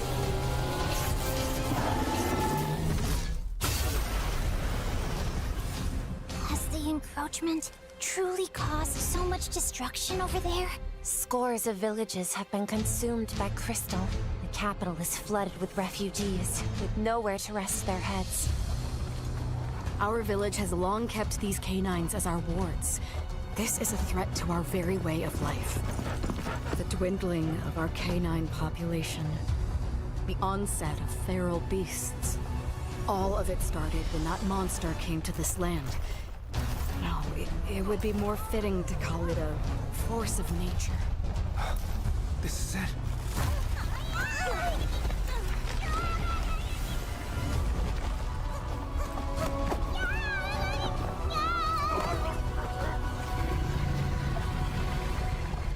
The living mountain, Yamatsukami.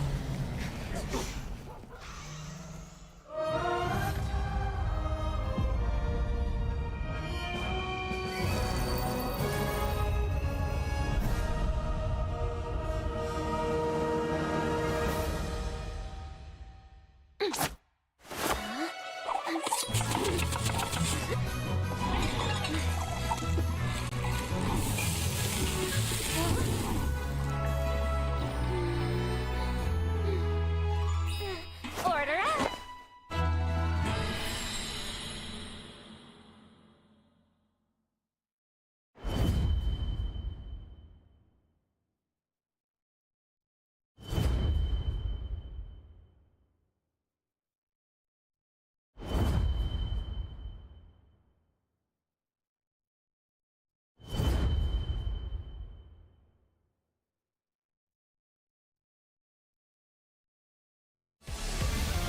Let's rock.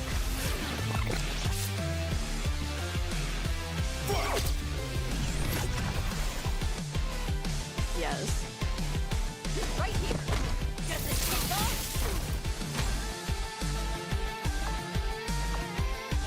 You sure? That's right.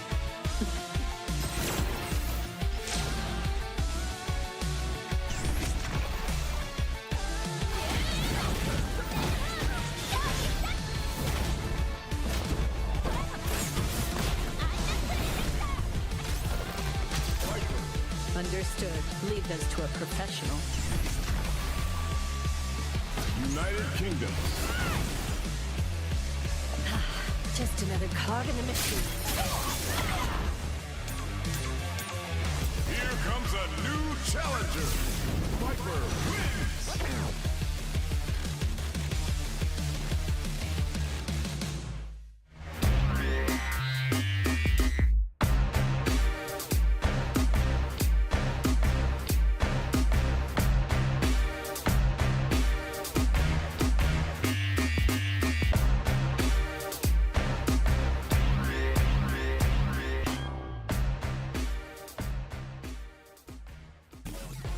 Man, what an absolute banger team match to start the day. This is day 2 of Street Fighter League Europe 2025, day 2 out of 6, and every single day you will be treated to 6 entire team matches between the 6 teams in attendance here, all fighting for a spot at the Street Fighter League World Championship in March at the Ryogoku Kokugikan in Tokyo, Japan. Stakes are very high, and you've seen this as we had our first extra match in the first team match of the day. But it's time to kick off the second team match of the day, another banger coming up. But of course, learn a bit about the game, right? So, F-Word, Sengan, what do you got for us?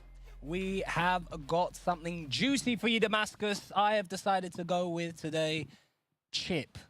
Oh, interesting. I'm going with Chip. Oh, it's a bit different from the old school ones, yeah? Yes, yes, it is very different. I'm looking forward to this. Hit me, Sengan. So, you can get chipped in this game where your health peels away slowly, even if you're blocking, if you are in burnout. Now, you only get your health chipped if you block a special move.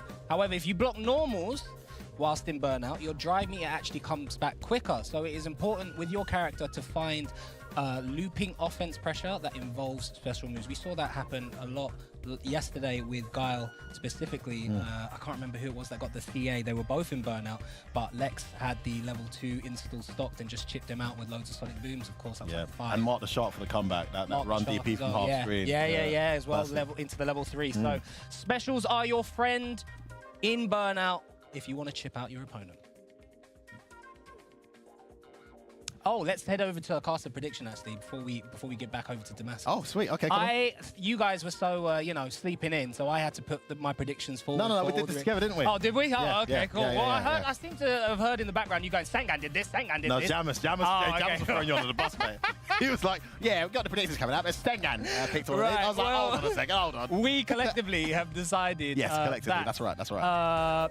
They are going to probably send out. So I are probably going to send out Pepito first. Yes, right? I agree. With the informed, confident, comfortable under pressure. He seems. He's made for this. He's one of those guys who just seems to flourish in the team environment. And if I'm Takamura, if I'm Wolves, I'm sending out Takamura. I don't want Takamura facing Mai. I don't think Pepito has a Mai, so we're sending the Shotos up against each other. Second, I think Senor Power goes up with Mai or Kami, and I think they send out the cleaner in Hurricane to take on Senor Power. The anchor spot you can see is Kusanagi versus Wasim. I think Kusanagi maybe picks Terry because he's been so on form and so in fire. And then I think the bonus match, if it goes to a tiebreaker, will be Akainu, and they'll send out Infectious because Infectious does traditionally pretty good versus Garl in all the games. But enough of our predictions. We need to find out what's actually going to happen. So we need to introduce the teams first. Damascus, please take it away. Thank you, Sengan. 2 more teams coming up for the second team match. And as always, we always start with the away team. Waiting here, it is Team Solari with first Senor Power.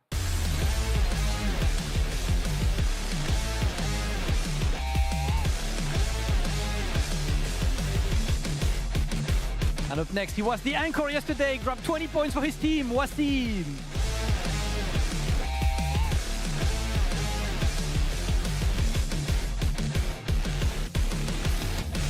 Third member of this team, Pepito.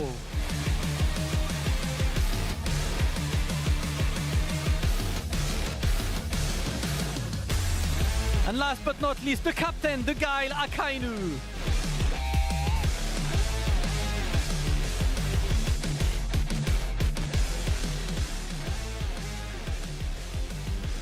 Just the team Solari. Listen, Senor Power, I wanted to have a quick chat with you, to rotate a bit, talk to everyone. Yesterday was a decent day 1, in a newly formed team.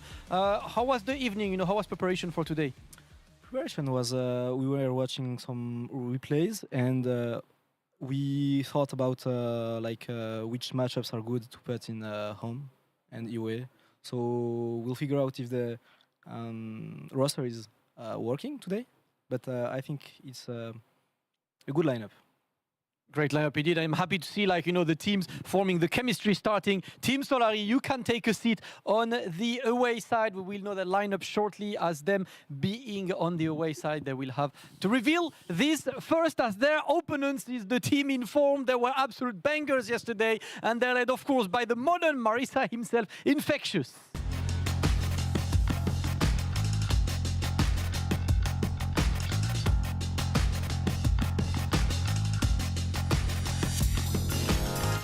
And up next, fresh off the dad power, he's Terry, made waves yesterday, Kusanagi.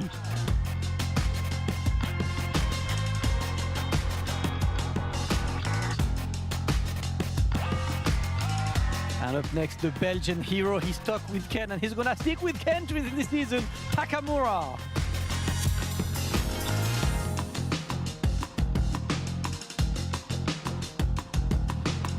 And last but not least, the captain. He delivered yesterday and he will look at delivering today again, Hurricane.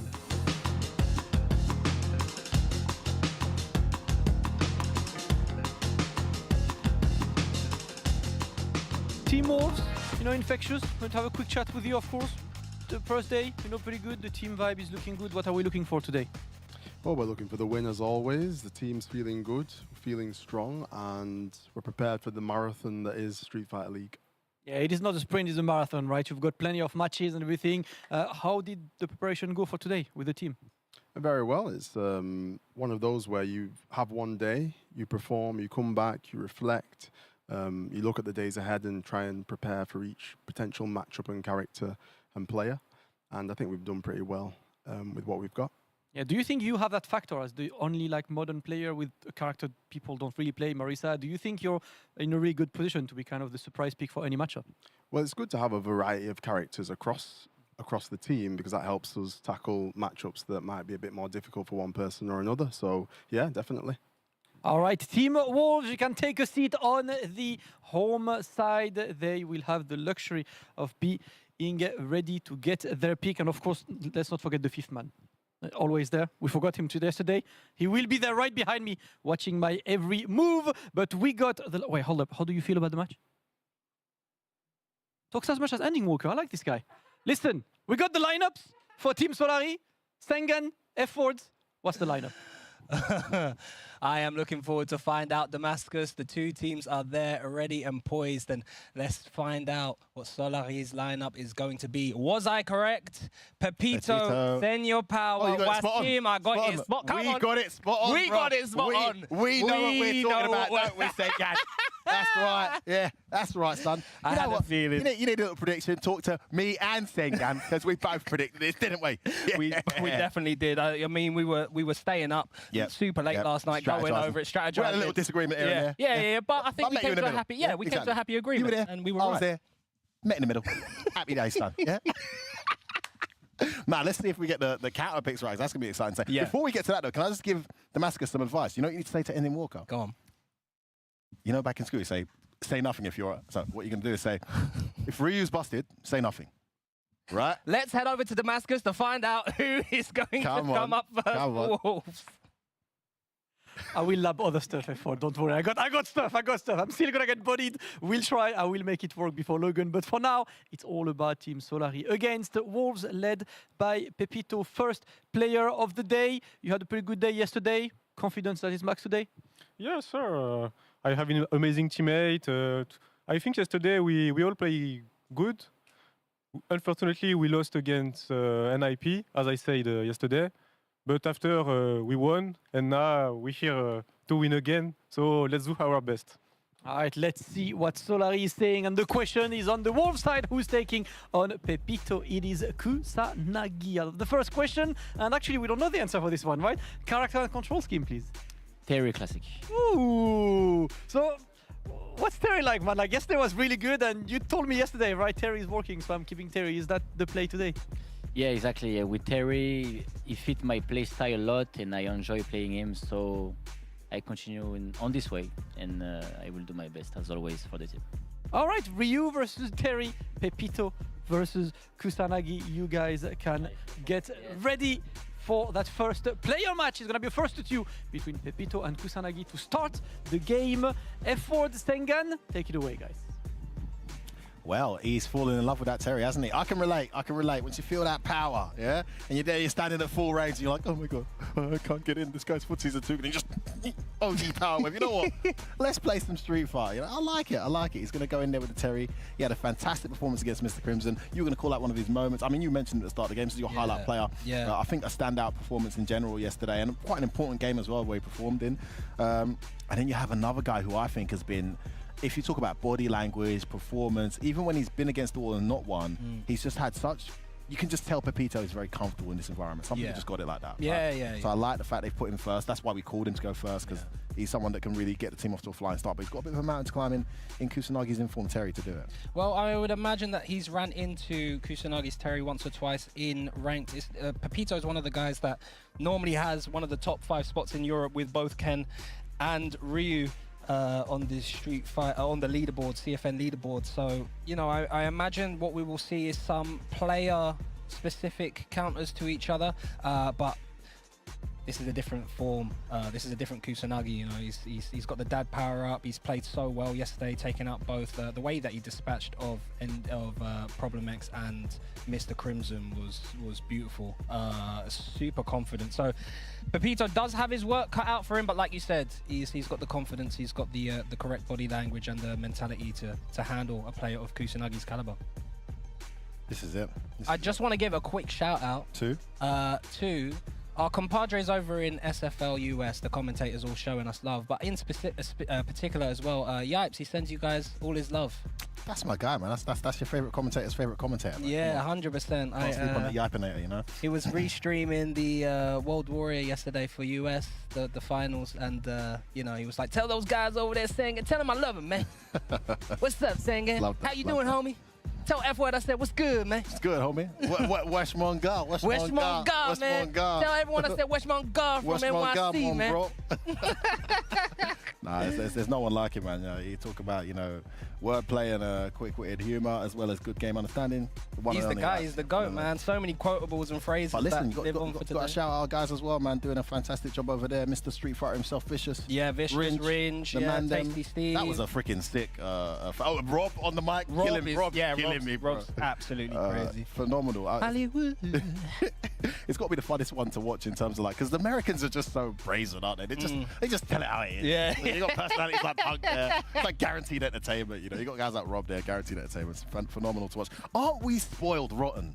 We really are. We got Street Fighter League Japan on a weekly basis. We really are. Right. We really are. And in terms of like, you know, I wake up to Street Fighter League Japan, have my breakfast, get to watch that. Oh my God. And then in the evening, oh great, I get to watch some Street Fighter League US. You know, or if I miss anything, I'll catch up. Just download it onto my YouTube Premium account. You know what I'm saying, boy? Come on, YouTube Premium. Family one for me, bro. Come on. But it looks like we're gonna get into this first player match between Wolves and Solari. It's going to be Pepito versus Kusanagi, Terry versus... I'm not sure. We're going to find out. Ryu, yes, yeah, he's going to Ryu. I'm pretty sure I played Pepito online and he was playing Ken for ages.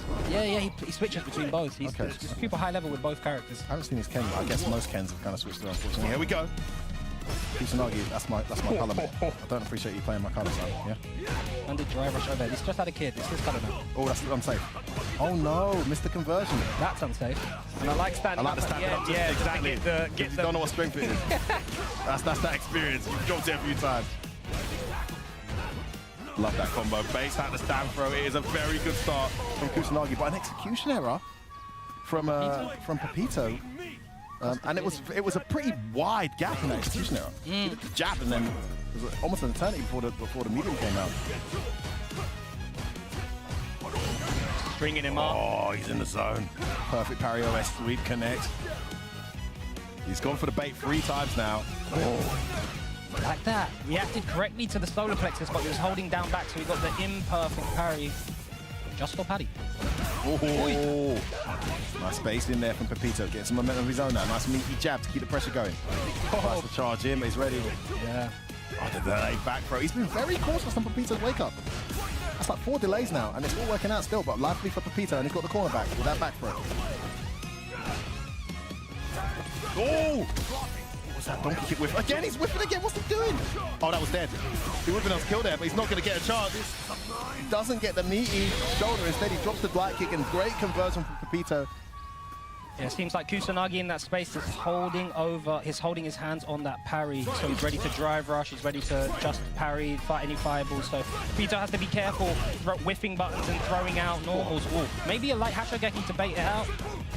Nice meaty there, Pepito suddenly turning it around here. Meaty throw city, what's it gonna be? Oh, nice delayed, got the hit but didn't follow through. Yeah, 1-2 decided to back up, no whiff came. Oh, it's medium in the middle of your string, switches the side. Oh, it's burnt out, great bait of the OS. The heavy punch into nothing drive for us, lovely play from Pepito. And a lot of players are starting to do that now. Stand fierce, drive rush, heavy delay tech to bait out people's OSs. The counter for it, immediate button can counter. If you do immediate throw, then the delay tech you'll get a tech. But also you can backdash as well if you think the heavy delay tech in case you super back. It's a hard read, right? If you get blocking a hard punch and then they're drive rushing into your face, point blank, overextending that drive rush. And maybe it wasn't even an OS. Maybe he just thought you were going to go for some kind of delay. Nothing. You know? Yeah. But it's a call. It's just like waking up with a DP. You're just guessing. Unfortunately for Kusanagi, that wasn't the case. Oh my God, we're talking over the thing. There might be some French people trying to listen. Let me shut up. C'est super fort de décaler et tout. Au pire, je prends une backshot. En plus, là, t'as. Au pire, je prends une backshot ou des lights. C'est pas très grave. Voilà. Le risque est dans ma faveur. Ah, baby. Là, c'était clutch. Dans des moments comme ça, dans des moments où ça peut te refaire venir ou quoi, ou des moments où il s'y attend pas. Voilà, c'est les moments où le maître et tout. Habibi, he only won the first round because you let him control the space between you. Okay? So pressure him more and throw him a lot because you didn't throw enough this game. Ok. Et là, t'as safeisé grâce à ça. He would be scared. He would be really scared. À la fin, tu lui as mis la singerie, mais t'étais en train de contrôler deux, t'avais même pas besoin de ça. Donc, en vrai, tu jouais bien. Ah ouais. Okay. Angry Bird would love that advice. Pressure, brother. Pressure. One speed, Angry Bird. Love that guy, man. All right, great start from Pepito. We called out this guy's composure, and he's showing it well, losing the first round and turning it around, not getting flustered at all. And I like Kusanagi staying with Terry. Sorry, go ahead. No, I was going to say, I do like what West Team's saying, like pressure him, because we did see that Kusanagi was waiting for a special to parry and go behind, right? So if he's just waiting for a special to perfect parry, if you just come forward like that, oh my goodness, it doesn't matter, he got it, son, he got it. When it's your day, it's your day. Oh, walking in. Again, missing his opportunities there. But still, decent luck lead. Yeah, tries to bait out the parry, doesn't come. Nice awareness there from Pepito. He tries to bait out the parry. The range on that crouch medium, so deceiving. Safe jump. Nice delay, cross cut. But I like the jump out though from Pepito. He's out the corner. We'll take that all day. And that's minus, yeah. The perfect parry, saved it again. Another event. It doesn't matter. Oh! Wow. Player match point for Pepito. It's all on purpose, mate. Man, a bit sloppy here, but Pepito's still going to take the result here. This new Terry. Feeling the pressure here. Nice. He's used that towards medium so well. The crouch medium gets some momentum again. Pepito gets the throw, taking his teammates' advice now. Throw him more. And again. And again. Oh, and again, Pepito. Pepito's going to take it. He told him to throw more. That's exactly what he's done. What a call out. Team advice executed to perfection. Kusanagi just unable to get going, and Pepito gets his team the first 10 points on the board versus Wolves. Wow. What was beautiful about that is he did meaty throw, double jab, delay throw, I love that. meaty jab, drive, rush, throw. So he was changing up the throw timing. He was ready in case he tried to do a reversal, in case he tried to backdash.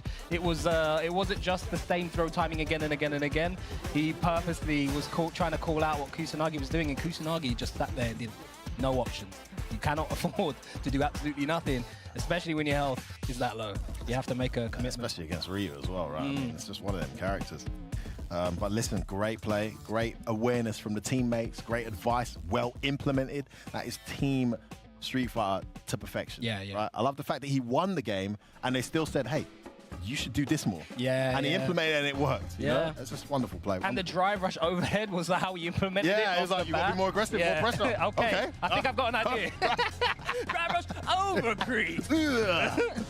But yeah, we were mentioning that Kusanagi was waiting for a special move, right, to perfect parry and come behind. So if you're playing online and you notice that your opponent isn't doing anything, but they are able to perfect parry your fireballs, chances are they're sitting there waiting for you to make the first move. So if they're waiting for a special, they ain't going to be ready if you run at their face. And yeah, that is what Pepito did. Manages to get the first 10 points for Solari. They will be very, very happy with that. And now the pressure swings over to Wolves in that mid position. Yeah, they've got to come to a result now. We're going to see what or who they're going to throw up. The pressure is on Damascus. Talk to me. Great start by Solari. Up next is going to be Senior Power, trying to get 10 more points for the team. Senior Power, you know what? Like, while you guys are here, I know there's a lot of French. I'm not there yet, to translate. So I want to give a little bit of a class, to the people watching. Pepito just finished with like 6 throws in a row. How would you call that in French, these throws? It's a shop, Habibi. Shop. See, that's for all of you guys. If you're learning French, la shop, that's the throw. That's for you, Femi. That's for you, Sengan, to increase your knowledge and vocabulary. The real question now is, who is taking on Senior Power? Big man Hurricane. The captain is coming, looking to get the points and to clean up. First question, Hurricane. Of course, I need your character and control scheme. That's going to be Kami Classic. Kami Classic, of course. Pulling up against Senior Power, is that a player you like facing particularly? Both player, character. I'm good. I'm used to playing Senior Power, and I believe I do have the advantage, but it is a different field, so anything can happen, but it's all about being confident when you play. Well, let's go. That's what the captain is about, guys. You can be ready for that match. Is going to be Senior Power versus Hurricane, my versus Kami. More my F-word, Sengan, but Kami is putting up now. Les shop. Thank you so much for that French lesson. I'm going to say, we got to say that. What's the French word for tech? Is there a French word for that? We need to, when we go back. No, I think it's le tech. Le tech? Oh, yeah. Okay, no problem. You just put a tiny accent on word. English words. I put a le in front. That's the tech, it's yeah? True, okay, cool, fair enough. Je voudrais le foot. I'm very excited. We did think that, I'm ignoring F-word right now. We did think that Hurricane was going to be the person coming forward for, the name has just gone out of my head. Hurricane coming. Oh, for Senior Power. For Senior Power, thank you. Letru, very Letru, because he plays the Mai, and I think Hurricane's the Kami did really well yesterday. So we are going to, see if he's able to do the same to Senior Power, but Senior Power wanting to get the point on the board. Yeah, we'll see. We will see. I mean, he's a guy that's been very confident, put himself in anchor first game, which tells you the kind of form he's coming into this overall tournament and the kind of confidence his team has in him. So regardless of how challenging that went, you're going to be riding a lot of confidence, right? You're going to be doing your homework. So we're going to see if he can, slow down his Hurricane momentum. We saw him on absolute fire early in the day yesterday, Hurricane, and then halted very quickly in the follow-up game. Now stepping into the middle position. So it's the first time he's not playing anchor, right? Yeah, first time he's not playing anchor. And again, we called this great call. I mean, Sengan, more you than me, but great call from us. Well, you're being very modest there. I think it was a collective effort.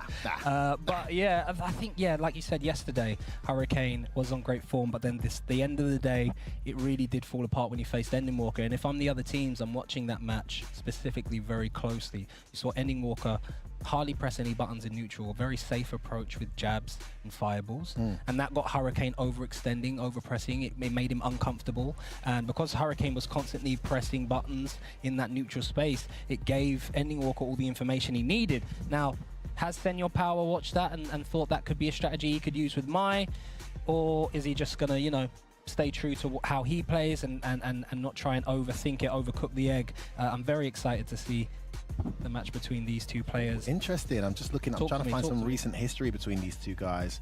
Again, shout out FG Combo, my guys. They're getting the website nice and up to date for the Street Fighter League EU, baby. And I'm seeing here the most recent recorded result was a 2-1 victory for Hurricane on that mazy LCQ run at EWC. So one of the victims, though taking a game, was Senior Power. I don't think Senior Power was playing Mai back then anyway, so it's a different Senior Power now to the one he played then. But as Hurricane mentioned at the start of the game, the confidence comes from the fact he has a pretty strong record against Senior Power, but 2 out of 3 team tournament, different environment, anything can happen, we'll see.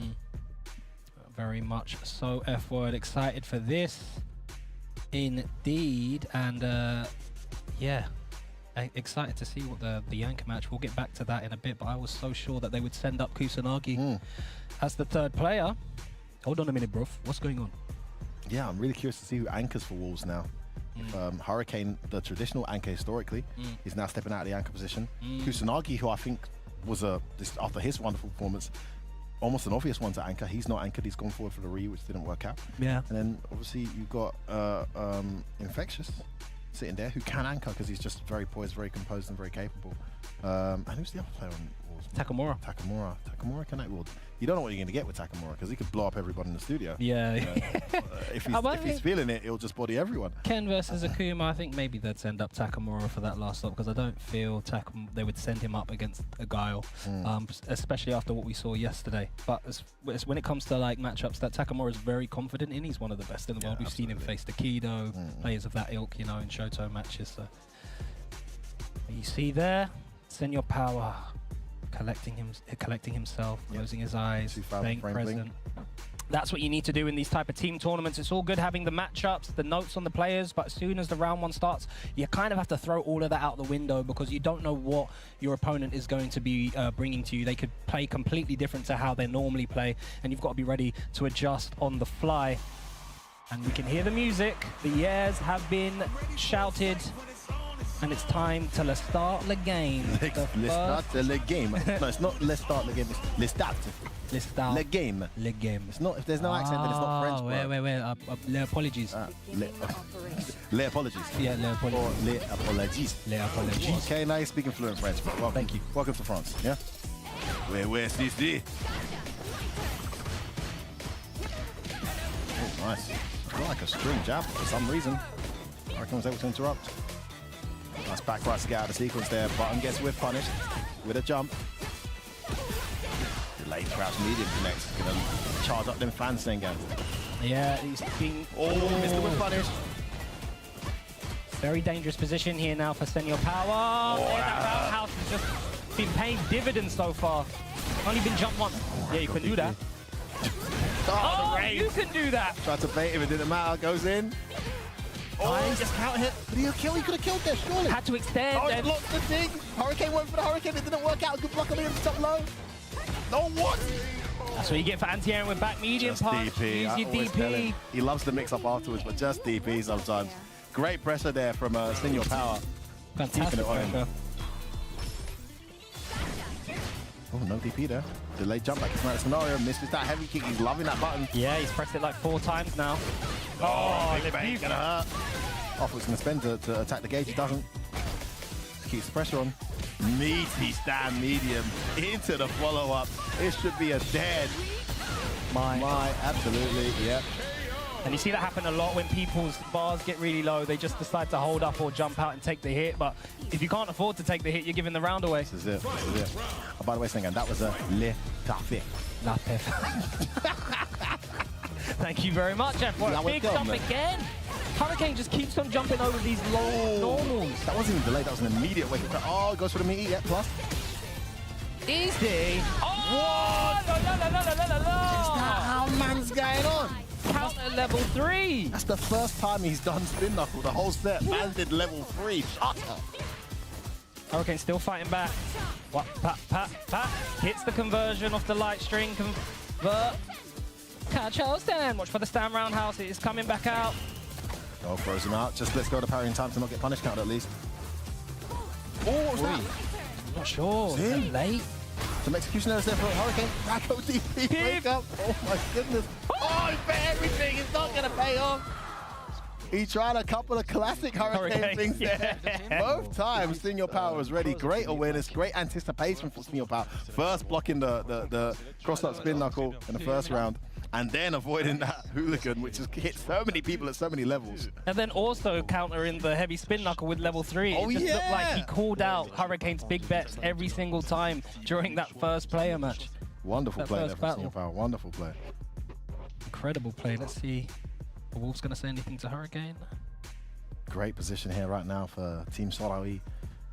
One battle away. a couple battles away from being 20-0 up. That jump back is such a good answer as well for her, for Cammy's hooligan, right? Because she doesn't have the air grab in this iteration of Street Fighter 6. So jumping back pretty much beats all options. The command grab doesn't, command grab whiffs, the dive kick whiffs because you're in the air, and then maybe if they do a super early, the down kick special attack, the one which is like almost like a scythe in the air, maybe she's able to catch you if you jump back there, but I don't think so because of the way you're... I don't think she'll get much off it anyway. If she does, yeah. So great call out there from Senor Power, being super ready for all these situations. I'm telling you, these guys have come to play. Team Solari are looking to gain some big points here on day 2 of Street Fighter League EU, and we're going back into it, F-word. Yeah, we'll see what Hurricane can do there. Straight back with the Cammy. And this My pick looking very strong for Senor Power. And there was a lot of whiffs happening from Senor Power in the neutral space. So from Hurricane, less taken to the air, more whiff punishing. On the ground, yeah. Gets the party started there, catches, and he lost 2 bars there trying to get the OD fan out. Beautiful spacing on that dive kick. Backs away. Like a trap. Yeah. Busts out. He does it and it works. Gets the meter back with that heavy punch. Oh, horrible. That's why he likes to do the back medium. Such a tricky side switch with that forward dash. And your Power being a bit more respectful. And Hurricane is playing more grounded here. Walk behind the -4. Nice. Too close. Oh, didn't kill. Chose not to kill. I mean, we've seen some comebacks, man. I would have spent the meter there if I was him. He's got a lot of luck to work with. Oh, what a punish. I thought he got away with that spin gun. That was huge.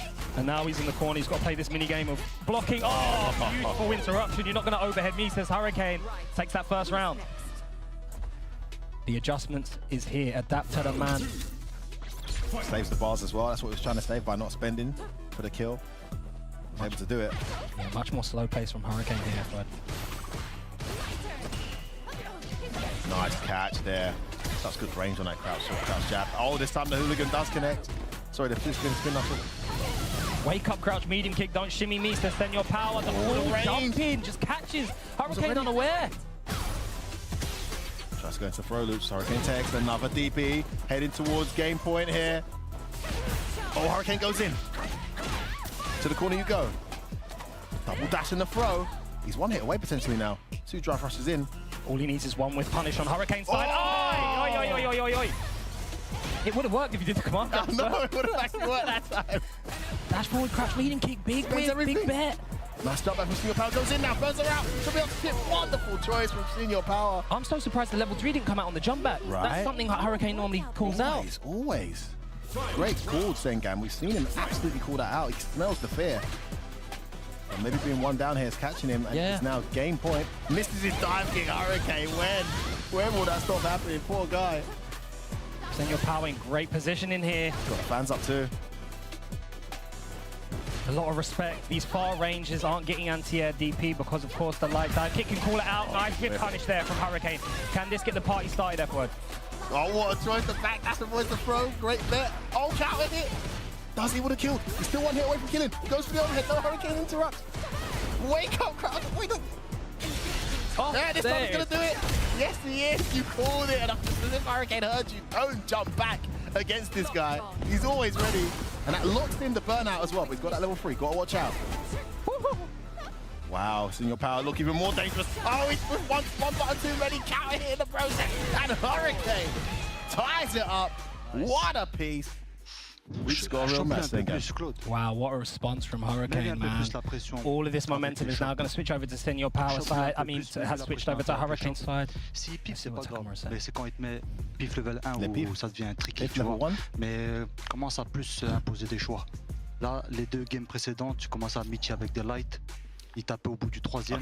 Commence à un peu plus décaler des coups à base de bas gros points. Ou shop à shop, tout simplement. Sinon, t'es bien en neutral, c'est magnifique. Takamura is telling him something to rattle, maybe a sequence to rattle Senor Power. Saying don't be scared of them, don't be scared of the maybe. level maybe. I don't know. Let's see what the stream chat's saying. What are you guys saying? F-word is the greatest commentator. Oh, thanks, guys. Right, get out of here. Sorry, Singan is a close second. Oh, man, that's awesome. I'll take it. I'll take it. Yeah, come on, you're way better. Thanks, Logan, so much. I appreciate that, bro. Yeah, that's Logan in the chat. I never would have thought you would have been so modest and oh, wow, said that to crazy. us. That's crazy. Beautiful. Wonderful stream. Shout out my brother Logan right now. We are holding it down. Can't wait to see him. Juicy set, this one. I mean, you just saw Kusanagi as they were talking there, just smiling, like delighted, just loving it. Just loving it. Whatever Takamura gave Hurricane as advice, Kusanagi was agreeing 100%, smiling. Oh, he's switching to Ryu. Okay, Senior Power going to his tried and tested, his classic. And we didn't hear because we cut away. We only came into it halfway through. Of course, Infectious's advice, which is brilliant. Brilliant. Just keep doing what you're doing. Keep doing what you're doing. I think you should trust your instincts. If you want to play like the pros and you want to feel like the pros, you got to be a pro. Magical. That was one of my favorite team talk That is one of the moments sweetest ever. and like most thing you want to hear as a player on your team. Like, unbelievable. Beautiful. And we were talking yesterday about how that just galvanized and just let loose an even more deadly Hurricane. Yeah. Because he just had the blessing of his team to just do what he wanted. Yeah. And he started the round with drive cross button, drive cross button. Like, just burnt all his meat, and he still won that round. But here we go. Now, this look for Hurricane, he's going to have played a lot of Ryus, so not sure if this can. We've seen this happen a lot in Street Fighter League in day one, where people were playing correctly, playing well. They might have lost, but they were playing well with the character, and then they switch characters and they lose a lot. So, but I get this one though. One game Ryu, it is his tried and tested. Miser is his new character. I mean, you guess wrong a couple times, and this set is over. Driving Russell straight away there on the crouch medium from Senior Power. Just lucky that you ran into that fire. Yeah, pick the less of two evils there. Nice whip punish from Senior Power. He's backing that gate straight away. What an interrupt. Great start here from Senior Power. Too close. And resets as well. Beautiful conversion. Side switches as well. He keeps on doing that. It's not safe. Like, she can't sweep back, but she can Not that medium. plus in burnout, yeah. He's not spacing it as well, where the crouch medium doesn't reach. Doesn't reach, yeah. Hurricane's back in this round now. There's that meaty stand medium set up. Another throw connects. Senior Power leaning into the screen, trying to make the next bet. Jump back jab is the right choice. Jumps away from the jump angle. Gets away with that jump medium kick. Gets him out of the corner. Knows the back throw's coming. ODDP. Back in this round, looking to burn around. Buttons from Hurricane again. The ODDP from Senior Power. What's going to be second? Oh my God, he's baited it! A beautiful weight. Beautiful weight there from Senior Power. It was getting crazy. He could sense the urgency from Hurricane. Jump, like, kick, nothing. How clever was that? Beautiful, yeah. He took to the air a lot in that corner and managed to get himself out of a sticky situation, put himself back in the corner, and you had the presence of mind to bait. It's now game point here, Senior Power. Oh, Stanford, finally. He's not been Stanford. He's doing delayed jump back almost every time. No DP this time from Senior Power behind the drive rush. The jump in, he tries to get away, I'm not sure. Execution error from Hurricane. Nice, beautiful sequence, Senior Power. Smart wake up button. Yeah. Oh, Senior Power. He's getting thrown now. Hurricane's in big trouble. He does the wake up reversal, but he's burnt himself out of the process. Oh, DP again. He's going to burn him out. Oh my God. That's it. It's True Street City. Senior Power clutches it out and beats Hurricane to put his team in a tremendous position here. So again, for the second time today, we have a... Don't leave your boy hanging. Come on, don't leave your boy hanging like that. Okay. Come on, man. Come on. Second time today, we've got a team going to a 20-0 lead. What a choice with the Rio. We said that, man. Like, one game Ryu, man. Like, man was ready. I mean, Hurricane had his opportunities, but he was just, maybe the pressure got to him. It was too much. He had some whiff opportunities. You can see him shaking his head, scratching, like, I underperformed there, but Senior Power really did super well to take it to him, especially in that first round of the second battle with those the third battle with those jumps in the corner. Jump forward, cross up, jump back in the corner, jump back across to put himself back in the corner and bait. He really flustered Hurricane, and that is why the back medium punch as an anti-air option is not an option for those ranges where he was jumping in from. So the DP, not having the DP, failed him there. And here, there's one slight hole in Hurricane's overall game. He's an incredible player. He's just got DP anti-air. Yeah. He's always been in love with that back medium punch, and I see why. but the amount of reward he'd get and momentum he'd maintain if he just went for the standard DP like so many people do.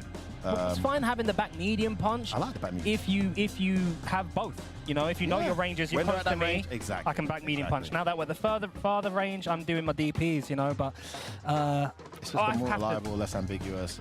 You can cross cut it too. Like Senior Power jumped out the corner. That should have been a crouch DP. Yeah, and he would have got momentum back. And unfortunately, that was it. But listen, take nothing away from Senior Power. The Ryu pick. Just about to say that. So well placed. Had him burn out here. That was dead. He was dead from here, right? Yeah. That's just life. You couldn't afford to take that string, and that came from a far jump in. You have to give it to Senor Power and Pepito, both stepping up to the plate, both managing to close it out with Ryu. And the Shotos are here to play. Solari, 20-0 to Wolves so far, and that is a huge statement, F-word. Great result so far for them. They just need one more to close it out. Now, can they go one better than Aegis? Because we saw France versus UK earlier, kind of UK, and it didn't go so well. Then Walker bringing it back. Now we're going to find out who is going to go anchor to try and stop this Solari momentum. Damascus, this is a juicy one. Are we going to get another bonus match? Tell us. Juicy one indeed. We keep getting banger matches, and Wasim is going to be the anchor. Wasim, you were the anchor yesterday. Was all right. You know, you wanted to take that role again today. I mean, it depends on the team we are facing. Like this team, since we are away, we thought that I have the most balance against them. I can play against any character they have. So that's why I wear the anchor today. All right, and listen, we've been on the French train, but you're sitting down, you know, in the middle of the French guys. I know you're picking up a lot on the French. And F-word was asking earlier, you know, if a throw is shop, how do you call a tech throw? I know you know that. Taking the throw is D-shop. See, Femi, that's for you, D-shop. That's the one. See, like, Wasim is teaching you French as well. This is Paris, this is Street Fighter. Real question right now, of course, is Wolves, who is taking on Wasim? I see Takamura stepping up to the stage. Takamura, first question, of course. Let's get out of the way. I need your character and control scheme. Ken Classic. Ken Classic, of course. Is Wasim someone you play with regularly? No, not really, to be honest. Before we played, not really recently. But the Akuma matchup, I guess, you know, you went gaming, you have some experience on this? Yes. Shoto fight, we know the matchup, so it can be either way. We just have to be ready on the day. All right, Shoto fight it is. Wasim, Takamura, you guys can get ready. It is time for the third player match, the one for 20 points. First to 3 and another Shoto match. We love Shotos. F-word, Sengan, go for it.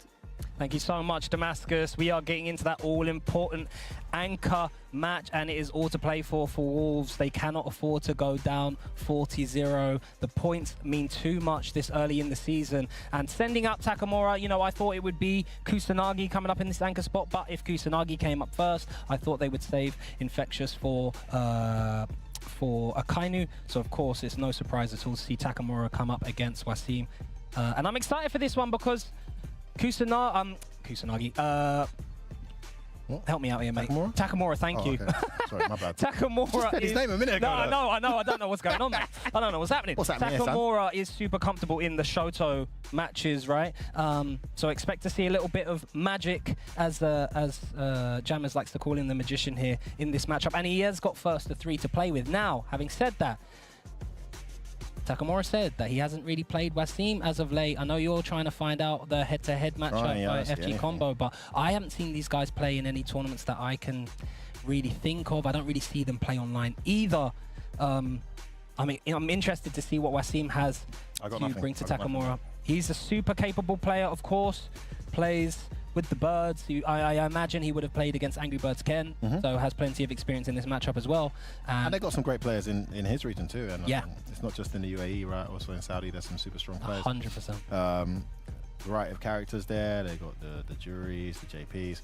So yeah, we'll see what he can do here. But he's going up against... and why did Infectious not go up here? I mean, you've probably got more insight than most as to that decision. Is that like a Ryu specific thing? Or I know Wasim also plays Akuma occasionally. What was the decision making behind that? I think here, if you have to go to a bonus match, Infectious is probably the best on the team to fight Gao. I think he does traditionally well versus Gao. I don't think Takamura likes the Gao matchup. I mean, you could send out Hurricane as well, but I think Hurricane is super strong versus Mai, which is why I thought he would go up against Senor Power, and we did see that. It was just a Ryu managed to clutch it out. So I did think that that's what their mindsets were going to be. He's going with his Ryu, as I mentioned, yep. Is he? sorry, with his own Akuma. Akuma. I Okay, saw cool, Akuma yeah. instead of Ryu. That's exactly like me, like saying Takamura when I saw, saying Kusanagi when I saw Takamura. So it's all good, my I need brother. to take I didn't take my cognitive pill today. Where is that? Let me get my, Yeah, what? old man, I take some vitamins every day, innit, you know? Oh, is it? Yeah, Cogni Max, man, you know? Okay, G. Supposed to get the brain flowing. Yeah, you know? yeah. I've What, had my cod liver oil you think this as well. exquisite articulation just comes Just organically? happens. No, Yeah? not when you get to our age, not when you mate. get to We this. need to What do you jump on mean, the hold on a supplement. second. Hold about our age. Right, all right. Let's take it easy, son. Yeah, all right, nephew. Yeah. I'm trying to help you out, mate. I'm trying to, you know. Ah, mate, I wish, mate. I'm an old man these days. Come on. Nah, you're in your prime, son. I'm rocking an injury, by the way, guys. Those of you who can't see, I've got an ankle brace on because I twisted my ankle at football. I twist my ankle at football 1,000 times in the past, and I get up. It feels painful for 2 minutes, and I continue playing the game like any other friggin' 35-year-old, 25-year-old sod does. But me, on this one occasion, and now I'm over 40, I twist my ankle. I can't get up. I'm like, hold on, what's going on, guys? Femi, you all right, mate? I think I'm going to start myself off. It's been 5 minutes. Yeah, sorry, mate. And I've been 3 weeks now in a freaking ankle brace. You need. Have you done any rehab? I've done a bit of ice treatment. The doctor's given me some medication to slow down the swelling. But have you done any rehab yourself? I've done a bit of ice treatment. Yeah, that's what I think. That's what I thought. That's why your ankle's still messed up, mate. You've got to rehab it, man. I've had 2 operations in my knee, and my knee, you saw me almost buckled. It's not about me and my ankle. Let's get to the game. Here we are. Wassim taking on Takamura. Juicy one for all the marbles. 20 points on the line. Best of 5. You can go 40-0 up and win this set against Wolves for Solari, or you can go 20-20 and go to a bonus game. Let's see it. One of the few Kens remaining.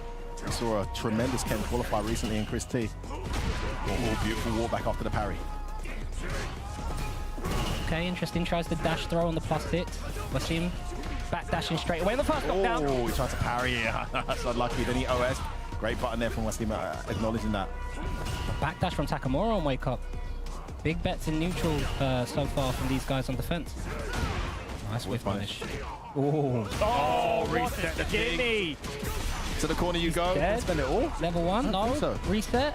I think he just realized halfway through that combo that wasn't going to kill, yeah. Now he's got to deal with these projectiles. He's eating a lot of them. He can't afford to give him this much space because Akuma can set up some nasty fireball traps and drive rush behind. He can drive rush now. He didn't want to burn himself out earlier. That's why he just did empty medium kick. Now he's going to drive rush. Applies the pressure back. That's again. And the driver rush is not going to work. Goes for the jab just to make sure. Takamura. Oh, Lord. Gourmet, mate. I love that stand jab just to make sure on that drive reversal punish counter he pulled it. And not teching after the drive rush into the demon flip as well. Oh, he just whiffed the jab into drive rush, lost 3 bars. I hate when that happens. Trade combo, yeah. To the corner you go. All right. Choice there from Wassim. Breaks the pressure. Wake up ODDP. What? Nani? +3. Delay press on both of them. Nice hat back. A little walk forward there before that crouch medium. Crucial. Saves himself from getting burnt out as well. Plus, respect me. Don't try and parry me. Nice life lead now. But next hit probably wins it for either of these guys. Goes in with a jab. Finally, base out a stand throw. Wassim. Great choice. Great momentum. Survived the burnout in the corner. Took Ken all the way to the other side. Very brave, though, to do the stand light kick drive rush. That is a steal. He would have been dead if Takamura checked it. It's so fast, though, isn't it? It is so fast. You have to be looking for it, yeah. So maybe that is some free pressure Wassim can apply to Takamura here. He's off to a good start here as well. Wake up, DP. Doing the same thing on defense, both of them. Oh, Captain trying to do a fireball. +6. Throw again. Tries to make something out. Nice patient block. A lot of... Oh, that's going to hurt. Only 2 hits before this as well on Akuma health. I'm not sure this might be one touch. Could be alive, could be alive. It's going to hurt. It's Akuma, though. No, yeah. Dash up -2. Did he not get any Oki? No, just threaten the stand round. Choice. Wow. Check those reactions in the corner. You got a parry there. It's your only choice, all level 3. Yeah. Now, one thing I want to bring up to you, F-Word, and to the stream at home is the defensive decisions on the wake-up from these players. Both backdashing. Takamura, I think, did throw like a couple of times. Wassim did then, yeah, quick rising jab, because he knows if you're going to drive rush, it's a steal, because you don't have enough plus frames. Oh, wait, let me wait. Do heavy punch Jodan, medium Jodan, because you know, as I medium kick punish every time, 90% of the time. So if you want to put himself in burnout, you can do heavy punch, medium Ashogeki. comment on dit, ça enlève le même drive. It erases the same gauge of drive. Yeah, like as the Donad. And it's -6, so he can't punish. So if you want to chip his gauge, don't use heavy punch Donad. Use heavy punch medium Ashogeki against Ken. Ah, interesting. Trying to do a spacing trap, although he's -6, it's too far out for Ken to punish. I mean, not 100% correct because Ken has that level 2. But I think he's saying the spacing, the stand light kick, and the crouching medium punch are going to win. I say stand light kick. I would have thought it must be a particular position. Position, yeah. It's off the max range stand heavy punch. I'm guessing. Of course, Pepito would know playing both characters, but he didn't say if he's got level 2, don't do it. I mean, they said it yesterday that the guy you just don't he was winning, and they said you don't Hashogeki enough. Yeah, he's too honest. This Ryu's so honest. Nice walk behind throw on the -3, yeah. And that is a pattern from Takamori. He does like to do the parry when the run overhead gets blocked. Dash dash from the +5, delay jab. Go DP. Come on. Oh, great choice. Bad switch with the Tatsu as well. Consistently backdashing and wake up here. Great active frames on that stand medium. Oh, bad choice. He's got away with a few of them. Not this time, says Westin. Catches that one out. Should be able to get away with no meter. And he does. Exactly that. Yeah, Takamura's been getting away with these DIs just here and there, just throwing them out. On that occasion, it wasn't the right choice, and great readiness from Westin to punch. Like this walk forward threat from Westin in neutral, but a drive rush raw.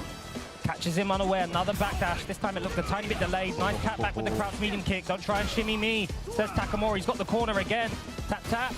Delayed crouch medium punch. Oh, what a cheeky. What a choice. Brain trap. He's going to be able to take this round, F1, level 1. Oh, he does level 2 just to make sure. Shout out Tasty Steve.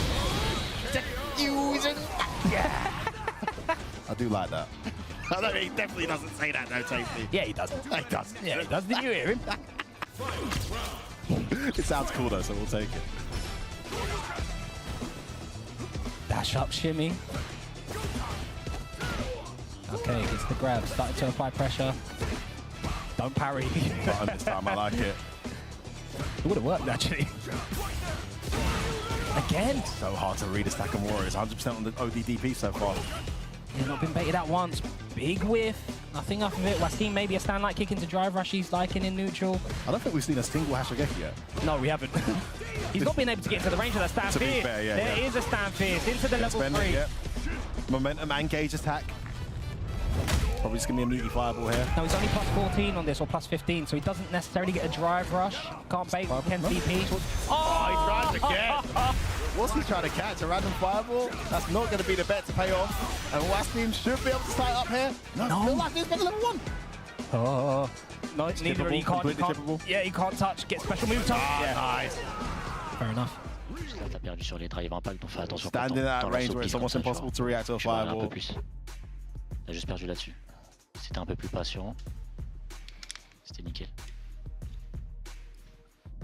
Est-ce que tu as quelque chose pour attraper le backdash quand tu le mets bas MK drive rush? Je vois qu'après avoir bloqué le bas LP, il fait beaucoup de backdash où il prend la chope. Ouais. Faire attention, t'as piffé là quand même 2 fois après bas MK drive rush, donc c'est possible qu'il attende un pif. I think he's saying it might be possible if you block a button into drive rush, the piff might come out. Or Hurricane, I think, saying he keeps on backdashing on wake up as well. I like the fact Kusanagi covers his mouth when he talks. You tell he watches a lot of sports, right? Yeah. The NBA players. Yeah. Football players. Hey man, come on over to the Miami Heat. Yo. South Beach. The quarterback always drops his left hand. Yeah, you got it. I got it, man. We're gonna get Hado Wars now from these two. Looks like it so far, F-word. It's like changing pace for both of them. One apiece here. Remember, it's 20-0 to Solari. In a great position here. And despite not taking any of his teammates' advice with the Hashogeki, Westin's got himself to a 1-1 position here. And he lands that crouch medium. Yeah, a lot of heavies from Takamura right now in neutral. Wake up jab. Oh, he tried to catch that. Got count here actually, so could have DP'd. Ooh, what a confirm. And with punish from Takamura, block confirmation into the safe string. You cannot do that versus Ken, but not close enough. Didn't follow through. Yeah, not close enough for the punish counter, crouching medium kick. Everyone's tried that hard kick and throw punish. No one's landed it yet. Backdash again on the... Wow, Still another going for the DI. drive. Look at that. Not been swayed. It's clearly a part of his game plan in this matchup. Yeah. Stand light kick this time instead of stand fierce. Behind the line side. Punish. But he would have burnt himself out maybe. I didn't see his meter actually. Oh, there it is, just in time. Just in time. He's going to get around here. Charles on the Hasselgeki. Here it comes. I was going to spend a level 2 just to make extra sure. I like it. Now we're seeing with the round advantage. Takes a commanding lead in this set. And he was in burnout there because he went for another crazy DI. Didn't get counter DI'd, but he kept in burnout since. He's got to be careful with some of these strategic choices here to match up with Takamura. Again, the 100% hit rate continues. Oh, you pressed him. Whatever it was the wrong choice. Nice, gets the meaty crouch medium punch conversion. Oh, anything you can do, I can do better. Busts out the ODDP from Wasim. And rolls all the places to the jaw. And this has suddenly turned around massively. Takamura was looking good until those 2 errors. Wasim just a couple hits away from going 2-1 up here. Yeah, Wasim being very respectful of Takamura, looking to whiff punish something, or maybe check a drive rush. Oh, wake up crouch medium kick after that throw. Oh, he trying to tease Takamura and something. There it is. He guessed right as well with the jump parry. What a choice from Wasim. You got to tap down there, right? Yeah, Low. you got to hold down to do that just parry on the crouch medium kick. So what a call out. do the crouch light kick to cover both options. Yeah. And perfect parry was good. So if you don't take his drive rush on it, it's fine. It's really fine. I think you will not lose. She really just waiting for the wave, for something, and also maybe, I'm not sure, but I think if you do 1 or 2 fireball close range, mid-range, and after you do a Shogeki, let's see what happened, what he do. Maybe you can use it. Let's see. And also, maybe, depends on your mood, you can try the medium kick drive rush DI mind game at a crucial moment if you want. Medium kick drive rush DI. Yeah, to bait out the DP. Yeah. But sometimes depending on the DP, you're not always... Let me just translate all that team, the talk that they just said there, guys. Because you speak French. You are playing Ryu and you do not Hashogeki enough. Well, it depends on your mood, you know. I mean, he doesn't use Hashogeki like the other Ryus does. He just plays such an honest Ryu in that He's regard. got really strong fundamentals, just fundamentally footsie-based Ryu. Yeah, that's cool. Oh, Solar Plexus connects on a button there. Remember, 1 battle away. 2 battles away from taking this player match. Oh, again, you're going to punish it this time, okay. Yeah, this time it's close enough to get the crouching medium kick. One tattoo, no, choose the safe. Crouch fierce. Could have done much more damage there. Could have, but I think you wanted the safer option of damage rather than risking he had it. the whiff punish. Gets the cross-cut DP. Wake up perfect parry's been his best friend there, perfect parry. Wake up buttons though from Takamura. Should have closed this out with just the DP. Yes, he does. Okay, needed that round. Don't want to be facing player team match point here. If you can avoid it. Takamura with the weight of his team on his shoulders here, trying to get something registered for Wolves. Nice whiff punish. Yeah, crouching, connect the extension. Oh, nice frame kill. Yeah, nice.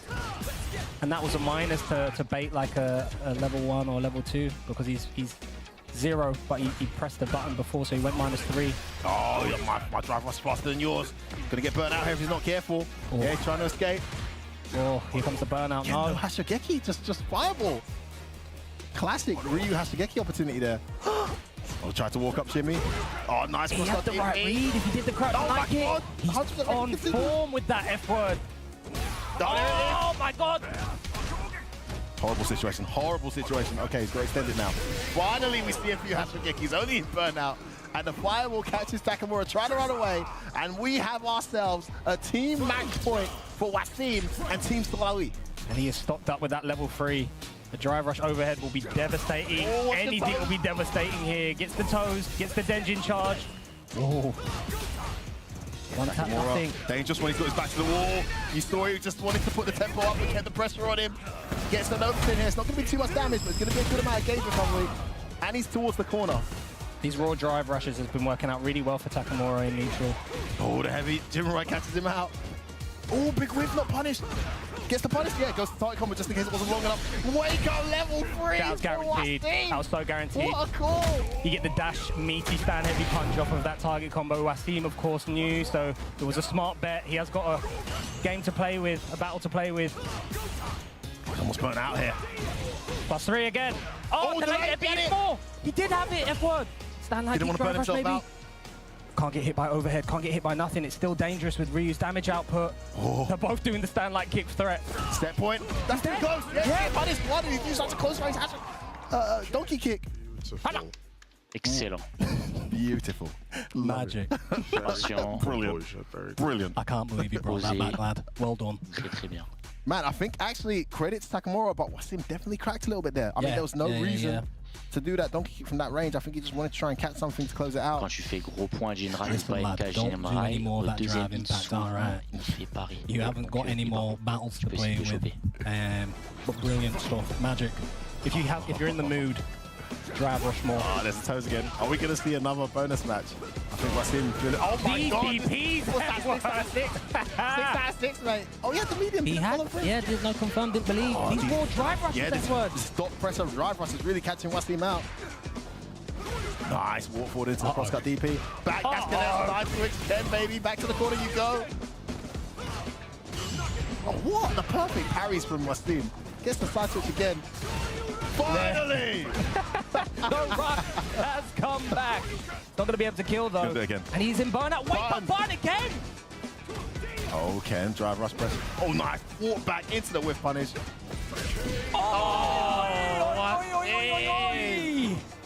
It's set point again for Team Solawi. And Wasim bringing it back. One more round, one more battle. And he gets his team a 40-0 victory here. Takamura with it all to do. Infectious, helplessly waiting in the background, hoping he gets to play his bonus match. Attack. Great time to parry there. Yeah, his drive meter was so low, but he spends it immediately. Nice. Frame trap the +3 again this time. The 7-frame gap with the stand nice dash there. Goes for the reset. What was that set up? That was thick. Oi, oi, oi. Oh, walks in. Whoa, the roundhouse finally connected. It's going to hurt big time. Doesn't spend a level 3. Oh, base had a reversal. Takamura's going to go to set point. Both players. Ladies and gentlemen, we have got a final round. Will it be a tiebreaker or will it be 40-0 clean sweep? Let's find out. Nice drive rush parry bait. Oh, no, I'm not going to fall for that jump, though. Wasim goes in, lands the throw. It's a good start to the round from him. This for the 40-0 or the 20-20. Fine line. The light kick caught by the crash medium, and he's got the corner now, Takamura. Oh, drive rush to try and get in. Well tech, the trade hits. It's so tense right now. Oh, he tried the frame trap again. Wasim has done so good at fighting out of this corner on defense, but Takamura's offense is a bit too much. He gets the meaty stand fierce, puts himself in burnout. He believes. Neo! I believe! Oh my god! That was sick! He's still in with it! He's still alive, but he's going to be burnt out here. Takamura with a huge call. One guess away from getting his team 2020. Takamura! Has done it! The magic! Takamura! Unbelievable Shui Stinger. That drive reversal bait was... Oh, F-word, what the hell? Jeez. That corner pressure from Takamura was insane. I love it. And you know what's funny? When you know a drive reversal's coming, you go for the neutral jump. But if you guess wrong against the Shoto, you're going to get DP'd, you're going to lose momentum. He did this tiny walk forward and just stepped out of the space. And that drive reversal made absolute sense. You're in burnout. It's only -2. It's safe to do. Bust up. Man, my Takamura. heart. The layers. My heart is beating so it's pounding F-word. The amount of clutchness, the backdash out the stand fierce. We saw that with Kusanagi as well. These guys have got drive reversal baits. Down smash. Clean. Oh, so clean. And he really got away with pressurizing Wasim with those drive rushes in neutral, right? That paid dividends for him. Yeah, very Didn't get good at checked reset once. pressure, yeah. And also the defense. Like there was a couple of times he was knocked down in the corner, and Takamura did wake up immediate button, counter hit Wasim's delay, and was able to switch momentum. He had the read on the Oki scenarios on both defense and offense really well. Baited out Wasim's reverse. I think if Wasim only did 3 and hit 1 and 2 were blocked, right? Whereas Takamura must have did about 8. And I think only 1 was blocked. I mean, total contrast in styles. I mean, there's a few times that I just feel like Wasim's almost a bit too honest at times. There's times when Takamura had hardly any bar and there was no Hashogeki pressure at all. Yeah. You know, burn that guy out. That's why you don't want to play Ryu for those reasons, you know? Well, I think the problem with, not the problem, but the reason why you're seeing stuff like that at this high intensity, this high level, Wasim looks like he's the type of player that doesn't like to take big risks, wants to play solid, wants to play super safe, whereas Takamura... Here it is, Takamura. This was such a great walk back because in burnout, He's looking for the burnout pressure, beautiful.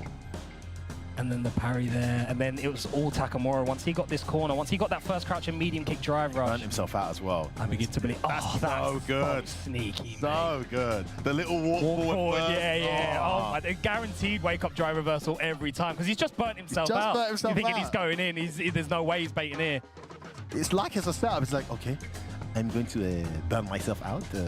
So he will think that he can drive reverse from you. So okay, dash forward after the level 3 where Ken's -2 and then did a 6 frame, so 8 frame gap to blow up whatever delay. So whatever delay that Wasim pressed, unless he delayed the crouch medium pick. No, it looks pretty instant. Did it look instant? So yeah, it would have caught 7 to 3-ish frame. Beautiful stuff. I can nerd out about this all day, but we've got a tiebreaker to go to. So Damascus, please take it away. This is crazy. 2 tiebreakers in a row. Another extra match coming is going to be Akainu versus Infectious. Of course, first Infectious. Let's get this out of the way. Your character and control scheme, please. Marisa Modern. All right, so looking at this, right, you guys being on the home team, was you staying back a strategy to snipe Akainu? Like, what was the idea behind this? Well, we had a character matchup spread that was quite flexible, so we thought it'd be best to put Marisa as the extra match. Akainu, do you have any experience against Infectious specifically? Because like Marisa, we don't see her that much. Modern Marisa as well. Like, what's your take? I don't have a lot of experience against Marisa, especially modern. So I'll see. I'll try my best, and anything is possible. It's first to 2. I'll try. Let's go. You know what you're doing, guys. You can get ready for your match. Infectious versus Akainu. Guile versus Modern Marisa. And that's a matchup I haven't seen in a long time. F4 Sengan, take it away, guys. This is why I'm telling you. This is what I'm telling you. You need to have managers on these teams, right? You need to have managers because Akainu basically just said, I don't have a clue what I am doing against the Cows. And Infectious was listening like, Brilliant. Imagine like 2 UFC fighters being like, I've not really watched any footage on this fighter, and I'm not really confident going up against it. No, just lie through your teeth. Single leg takedown gets me every. Exactly. I play Marisa every day. I know exactly what I'm dealing with, and I've been studying Modern, so I'm super confident going up against it. Inside out. Right, what you're going to say when it gets to the questions, he's going to ask you how much you know Marisa. Okay. Yeah? What you're going to say, Akainu, is you're going to say, I know Marisa inside out. In fact, my twin brother has been playing Marisa since 2019. No she didn't exist back then. It doesn't matter. She's been playing since then, and you know, especially Modern. All right? Okay. Cool. Good. So, Akainu, how do you feel about going up against Modern Marisa? Got any experience in the matchup? I have been playing against my twin brother. He played Marisa since 2019. Okay. Oh, nice. He played Modern too. Oh, nice. Yes. Wait a minute, what's he talking about? Marisa wasn't even out there in 2019. Hold on, he's lying through his teeth. I've got this waltz in the bag. The day 2 second team match of the day, and we are going down to a tiebreaker yet again. F-word. It has been non-stop finger nail-biting action here. What a treat. What a treat. We are going to get Modern Marisa versus Guile. Now, Infectious not as active these days, so I'm just looking up history. He's not going to have much, is he? Because he's just come back. Yeah. What a joy it is to have him back. Oh, bloody hell, look at the last match I got from these guys is 2018, mate. Street Fighter 5. Now, I do know that Infectious played Lex in the World Warrior where he won Guile. Yeah, he did. He beat him twice, didn't he, I think? Yeah, but the second one, I think he switched to Bison. But so there is some footage out there. I'm not sure. I would have liked to have thought that Akainu had watched that matchup to see. Lex has got a British flag on FG Combo. That's brilliant. Of course he does. Love American it. man. One of us, mate. one of us, mate. I was talking to Lex yesterday, and he was like, "You commentators, man, you don't know what you're talking about, man. I did Drive Rush Sonic Boom. Do you know how hard that is? And none of you said it." I was like, "How many times did you do it?" He was like, "I did like 5 times." I was like, "And was that a big thing in the matchup?" "Yeah, man, I did it all the time." I went back to the hotel, watched the shit. He did it once after flash kick, and he did absolutely nothing. It wasn't an important thing. To be fair, Drive Rush Sonic Boom was pretty cool. That is pretty sick. I missed that. My bad. He was like, "Hey, man, I'm the only guy doing that." I was like, "All right, cool tech, bro, but we're not going to bring that up if it's not worth bringing up." Okay? Yeah, if you do it and the boom gets jumped, you die. Like, you know, I don't know, bro. No, but credit where credit is. Yeah, That's pretty sick. It is sick. I like a bit of commentary feedback, guys. Hit me, man. I love that. You know, there's always stuff to learn. You know, always little intricacies in the game. Oh, man, we talk about this stuff for hours, don't we? Off camera, me and Sting. Yeah, we nerd out. Hours about these little intricate interactions. Love them. This matchup traditionally has always been a bit tricky for Gar, but I feel like Gar's got better at it as the seasons have gone on. And then, of course, a modern Marissa opens up other possibilities. We'll see what can be done. This one, for all the marbles, 20 apiece here. Wolves back in the fight. Oh my god. Right away. I don't care about your plus frames. Get away from me, says Akainu. These perfect parries from Infectious have been insane. Are you going to do it again? Nice anti-air. Gage has been truly attacked here, but that anti-air got him a ton back. Yeah, those perfect parries have completely swayed Akainu from throwing Sonic Booms. He might have been bluffing, you know. I don't know anything about Marissa. So you think, Over crease. No, is that all? No, he wanted too much. Yeah. I thought he was going to back throw him then, just take the corner. Great round here from Akainu. He's looking very good. Infectious with it all to do. Oi. That's going to help. Still a long way to go. Yeah, he did it again. He did it one earlier. I thought he might go again. Had the life lead to take it as well. I mean, although Marissa hits like a tank. And it is Akainu who gets the first battle here. Are you going to do that every time, though? Drive rush overhead. What? Round start down the Drive rush to me, crouch medium. Where am I? Where am I, baby? Akainu was lying through his teeth. It was a bluff. When in doubt, drive rush it out. You don't need to learn a matchup to do that. No back throw for you, says Akainu. Lands the step kick. Yeah, step kick after tech is a common thing guys like to do. No activation into level 2, though. Great life lead here. And not even a level 3 on the card here. It's been such a one-sided match that Infectious hasn't built any meter. Yeah. There was the whiff he was looking for, but he didn't manage to get the punish counter. Stops the backdash with the forward fierce. All to do here. Such a solid performance. Nice towards medium there. Such a deceiving button. Tries to be out of the reversal. Doesn't come. A lot of whiff buttons. Nice check. Doesn't have level 3. Oh my god! Is he dead? What a try! He's not dead. No. What? Was it scaled? It was modern. Maybe. He did modern. Oi! The flash kick from Akainu. Taking that first player match. Oh, he's got to die there. He's got to die. Wait. Exactement. I'm not sure if level 2 would have killed, even if I'm not sure if it was modern or what. Yeah. Yeah. Oh, level 2. Man, I just thought of thing trees. But he got a bar there as he landed that, no? So he could have done level 3. Yeah. Oh, wow. Great recovery from Akainu. I literally looked away from the screen as soon as that landed. Fais juste attention, continue comme ça. En fait, ce qui est bien, c'est que là, quand t'es trop dans le coin, tu fais boom drive rush pour te rapprocher. Là, je pense que c'est bien, tu vois. Tu recules, à un moment, boom drive rush pour casser la distance. It's on the boom drive rush, shoulder Le problème distance. contre Marc, c'est que tu faisais jamais le boom drive rush qui te sort du coin. Là, tu nothing You can't just brainlessly throw booms. Not against the Infectious as well. Infectious is I think he's done well to not go into a boom pattern. Yeah. He's showing great Go awareness. up, yeah. The flash kicks when he's felt them have been correct as well. Until Infectious shows him something to adjust, I think you carry on as you're going, Akainu. Great play from Akainu here. Fantastic play. Can get his team back into this. A 30-20 win is still a great one. It could have a 40-0. That's over now. Still a chance to get themselves that precious victory. Held parry from Infectious. Got to be careful whiffing those against him. Yeah, just in case there's a double whiff, you see him stay there behind the whiff. Crouch medium kick. See, again, not throwing booms, just keeping it very unpredictable. There's one. Nice anti-air. Drive rushes behind on the air reset. Very tech. Nice whiff punish. Didn't have the chance for the flash kick. Big. There's a big whiff. Into the corner as well. Safe jump. Try to spit out Stanford, doesn't come. Big punish again. Not the right choice of button. Suddenly Infectious has all the momentum here. Oh, walk back before the throw, but he's still flash kicked. Tried to make him feel safe there, waking up with nothing. Very good awareness there, Word. That is cheeky. From Infectious. Nice.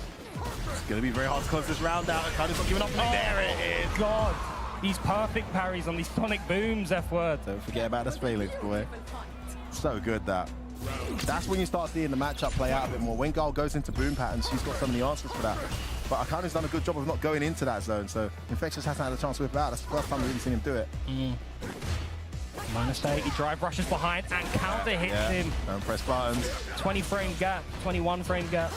Yeah, he tested him earlier. No chance for the flash kick as well. It's off a safe jump. Try it again. 100% hit rate continues with the flash kicks from Akanu. The adjustment's been made by Infectious. Nice beautiful play. And he's going to spend a level 3. He's going to believe. Needs something big, needs to get back into this battle. If he doesn't win this round, he's spent a lot there. Let's see. Well, I mean, Infectious is 1 round up, so he's kind of forced to spend that, right? Yeah, of course. Really no. Got the momentum. Backdash behind the crouch beam kick. Infectious is looking for something big fishing behind these whiff buttons in neutral, and Akainu's being very safe, very reserved. Ooh! Oh! Until. Nice. Again, didn't have the down charge. Oh! He's going to get a kill here. What a whiff. That was him attempting to whiff punish into the Mercedes, right? Yeah, but that was huge from Akainu. Massive drop, and what a conversion from Akainu. He's got his team to set point here. This for the 30-20 win. Starts off with a drive rush craft medium. Gets it, he's got a full screen, all the real estate to work with. Goes in, last minute block from Infectious, pays off. Huge block, that was so important. Oh, the roundhouse connect! For one time he wasn't ready for the jump anti-air and it connected. Will the flash kicks come up here with this pressure on Akainu? Presses back immediately this time. Oh. I smell a drive run. Nice backdash! Jinx, you owe me lunch. The crouch immediate kick. Oh, the classic Marissa. He's going to actually try and burn her out. But he does have the level 3, so even in burnout, he's got the modern. There you go. Nice neutral jump. Oh, there it is. To the corner we go. Akainu's head reels back. I think that was a modern reaction. That's just too much damage. Yeah, indeed. Still enough, though, to be one guess away from winning this. Drive rush. He is in burnout. He's going to get his meter back now. Another perfectly timed neutral jump. Infectious trying to tie this up. Tries to approach. Goes in. Whiffing, trying to bait something out. Not sure. 2 of those. Akainu pressing nothing. OD flash kick. Here comes the sonic boom. Drive rush behind. Instant grab. Oh my days. Infectious got to find a way in here. Jumps back on that crouch immediately. Superman! And we are going down to a final battle. Let's hear what we have to say. What do you think about like getting more for this all this Superman punch when he's most likely standing, because he's spamming a lot of booms? The only thing that he can survive in that case is attempting a perfect parry. When he's standing. When he's standing. You can neutral jump it too. Beautiful Infectious. I think Infectious' game plan is fine. Yeah. Like, he could have lost with that game plan, but it's within his range to win. Yeah. Now, if you start changing things too dramatically and you start getting predictable, start getting neutral jumps and heavy kick crouch and flash kick full screen. I get where Hurricane's coming from, but I don't think you change too much in a game that close. Let's see. These backdashes have been everything, for Akainu. If I'm Akainu, I'm doing way more backdashes, Yeah, he thought he was going to backdash. Yeah, that's why the drive rush was there. Smart OD boom from Akainu. Mixing up on Infectious, appreciating the intelligence of Infectious to call that out. Nice whiff punish. Oh, gets the counter, hit the frames on that forward heavy punch. There's it is again, a little walk back into the meaty throw. This time he doesn't flash kick. No flash kick at all. Are you going to do it, Akainu? Akainu, I don't like that. You see it in the player can. These throws are really affecting him. These whiffs are affecting him. The pressure is a lot. Infectious in pole position now. He's turned this right back around this word. Has to drive reversal out. He's got the corner here. Infectious has the spatial advantage, but... And a life lead. Nice going back for a massive. All that real estate. Can he bring this round back? Once Infectious has that level 2, these booms what he's talking about, risky, That's that Hurricane advice. He's standing. Even if it doesn't hit, you're still in. Oh my God, the whip big punish, and that's going to be dead. He just spends it into level 2. He doesn't want to muck about. He wants to get the advantage in rounds, and it is team match point for Wolves. So many ways to kill there. Didn't have to spend, but just wanted to make sure. Doesn't matter. He is at team match point. Yeah. No backdash this time off of these one buttons from Akainu. Again. The mind games are there. We are deep in the bag. Oh! Crouching medium punch. Charge up behind. Oh, where are you going? The -5. Oh, big charge up again. Uh-oh, this is a lot of damage. We're going to get corner carry as well, F-word. Oh, this could be bad. Oh, the command grab didn't come. Tried to backdash out. Oh, we're fun. You're so dead, mate. You was. Oh, he dropped the combo though. What? Huge. This is the lifeline for Akainu. Yeah, he's going for the back throw. Drive us. And for the second time today, Shoryusengan, we've seen a team go 20-0 up, only to lose it 30-20 in the end. Infectious getting the huge win for Wolves there. And Akainu had it all there in his hands, but the adjustments were made. The composure, the readiness, the adaptation. Infectious is back, and what a treat it is to see him pull off that victory for his team, Shoryusengan. I mean, you have to give it to Akainu, especially he was saying how, like, mentally he was saying he wasn't ready for this matchup. He put up one hell of a fight. You saw the counter adjustments, but Infectious just too deep into the bag. The drive reversal, as we saw right at the end behind that drive rush, he didn't want to get him to get that back throw, trying to drive rush behind these back dashes, but also because of when you get to these really tentative moments in the game where players don't want to press buttons, way more delays come out, and Marissa's buttons have like 12, 10 frame delay. So for Infectious, you're allowing him to open you up with his normal battle. Infectious starting to press more buttons back and get those counter hit forward medium punches and convert off of it, or the heavy punches. It was so sick as well seeing the block crouch and medium kick, and instead of Infectious tapping back straight away with a minus normal, like a crouch and medium punch, he went for the heavy charged fears to get his plus frames. And that's got so much range, more range as it charges as well. Yeah. So there you see the 30. Wasim versus Takamura match was where it all really came down to. But again, a clutch tiebreaker as well. Really and clutch I think tiebreaker. both teams are going to be happy walking away with some points. Yeah, I mean, you're going to feel it. It feels like a more brutal loss than it is if you're Stellari, because you were one round away, one round away from 40 points. But, you know, it is what it is. You've got to give credit to your opponents, credit where credit due. When you look at the longevity of the season, you will remember moments like this, because this could be, this 20 points, if you're going to lose, like I said earlier, it's the best way to lose, right? So you end up with a decent amount in the end there. Right, guys, we're going to head over to the winning team. I believe Damascus is with those guys. You got to tell me how they're feeling. I mean, they probably felt it all in that set. Take it away, boys. All right, we are with the Team Wolves, all 5 members, you know, including the mascot. Of course, Infectious for the final match, clutch as well. You think he was gaslighting because he was like a round of experience, but that first match was, you know, looked like experience on his side, right? No, I just think he's a formidable guy. Always has been. He's able to change things up and adapt to new challenges that are thrown at him. So it was a close match. Yeah, an excellent one. Hurricane, you know, sometimes you gotta let the teammates do, and as a captain as well, you know, that's kind of your role. Not the best match for you, but still 30 points secured for the team. Exactly. So this is part of being in the team. Individually, like on Monday you can be the best player in the world, and on Tuesday you just play like a diamond player. So I'm really happy that the team is here for me as much as I'm here for them. So I was fully believing in Takamura and Infectious, even though Kusanagi and myself didn't do well this first set. So we're going to get some time to reflect for the next game, and we're going to be ready. Kusanagi, yesterday that Terry looked like you were right all the time, but it can't last forever, right? Yeah, exactly. And as my teammate said, we can back up each other, so I'm really proud of the team, and we're still fighting for the other fight.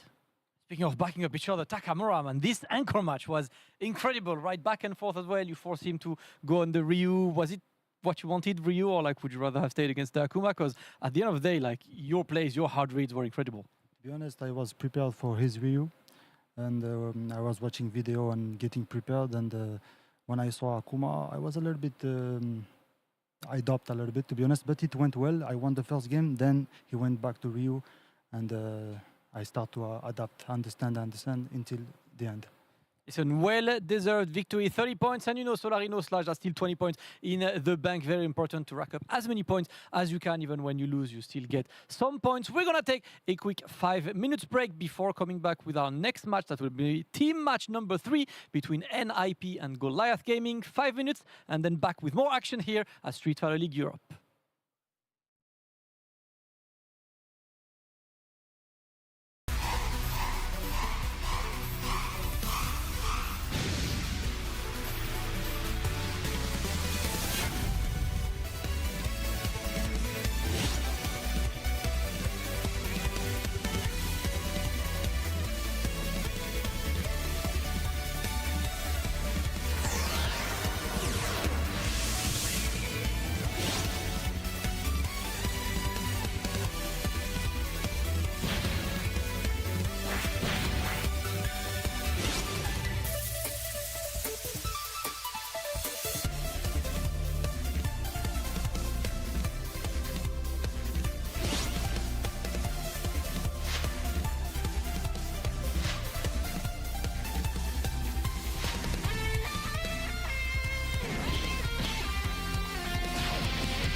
速やかに消します。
team matches, 2 extra matches. The matches are close as ever, as we expected for this day too, man. Every single match is getting more and more interesting as we are getting ready for the third match of the day. That's going to be Team NIP, the leaders, against Team Goliath, who's currently still looking for points. Might be the first for them. But before that, it's time to throw to our commentators for quick tech tips and, of course, the commenter predictions. Jammers, Sengan, what's up, guys?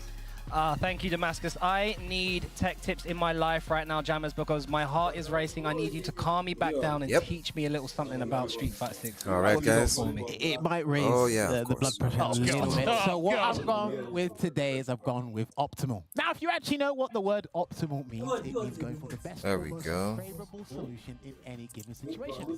Sanity intel, volume-wise. We mainly talk about positioning. Those are the main two factors I'd say people use that for. You may hear people say Coots, we're live. You may see Okay, testing. No, this is not a test. This is a production. This is it. So this is day 2.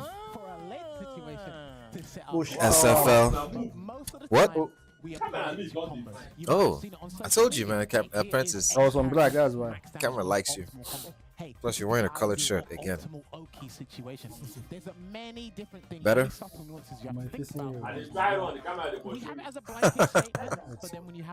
think I really like it. Has to have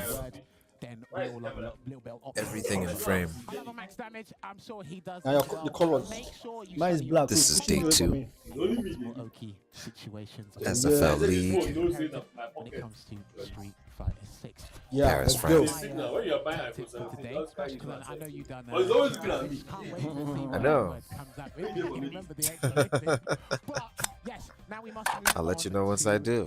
But yes, all right, this is the moment we've all been waiting for. My man CHUX. Yes, that is right. So this is what Sengan there he is. Yeah. By way of Team Goliath. Appreciate y'all. Right on, right on. Just to bear in mind, the red arrow is the anchor match. And so we are all here. You're here. CHUX is about you to guys play. are here with us in all of your various forms. We coming to you live. We're live. Yeah. So let's get ready for this matchup. Looks like we have my good bet. I put CHUX as the bonus. And not because of his play or anything like that, but I just think after him switching. Gosh, I'm spacing out on the name. Today when he didn't go well with the first character, Yeah. Oh well. It'll come. He's a bit unsure, and I think you're probably going to see Joker Jokes versus Phenom in that second match. It's probably going to be Ed for Joker Jokes against Phenom's cameo. Yeah, so we start. There you go. Has it? My shit back to this guy again. Apprentice, center yourself so that we can't give them a good introduction. The Damascus, all here. Thank you, camera, phone camera. Position well, huh? All right, within frame. Okay, so we're about to start the game. CHUX is up, but we don't know if CHUX is playing first or second. Oh, Jabin is out now. Look at him all smiling. I think they probably did a lot of ladding, and definitely there's gonna be some mind-blowing, some amazing knockout section. All right. CHUX, man, look at it. There he is. Look at him. Yeah. Let's go! Next by UK brother Joker Joe. Joker Joe. Fresh, man. Look at him looking all sweet out there, man. Good. Last but not least, the second South African representative in this team, Mark the Shark. All right.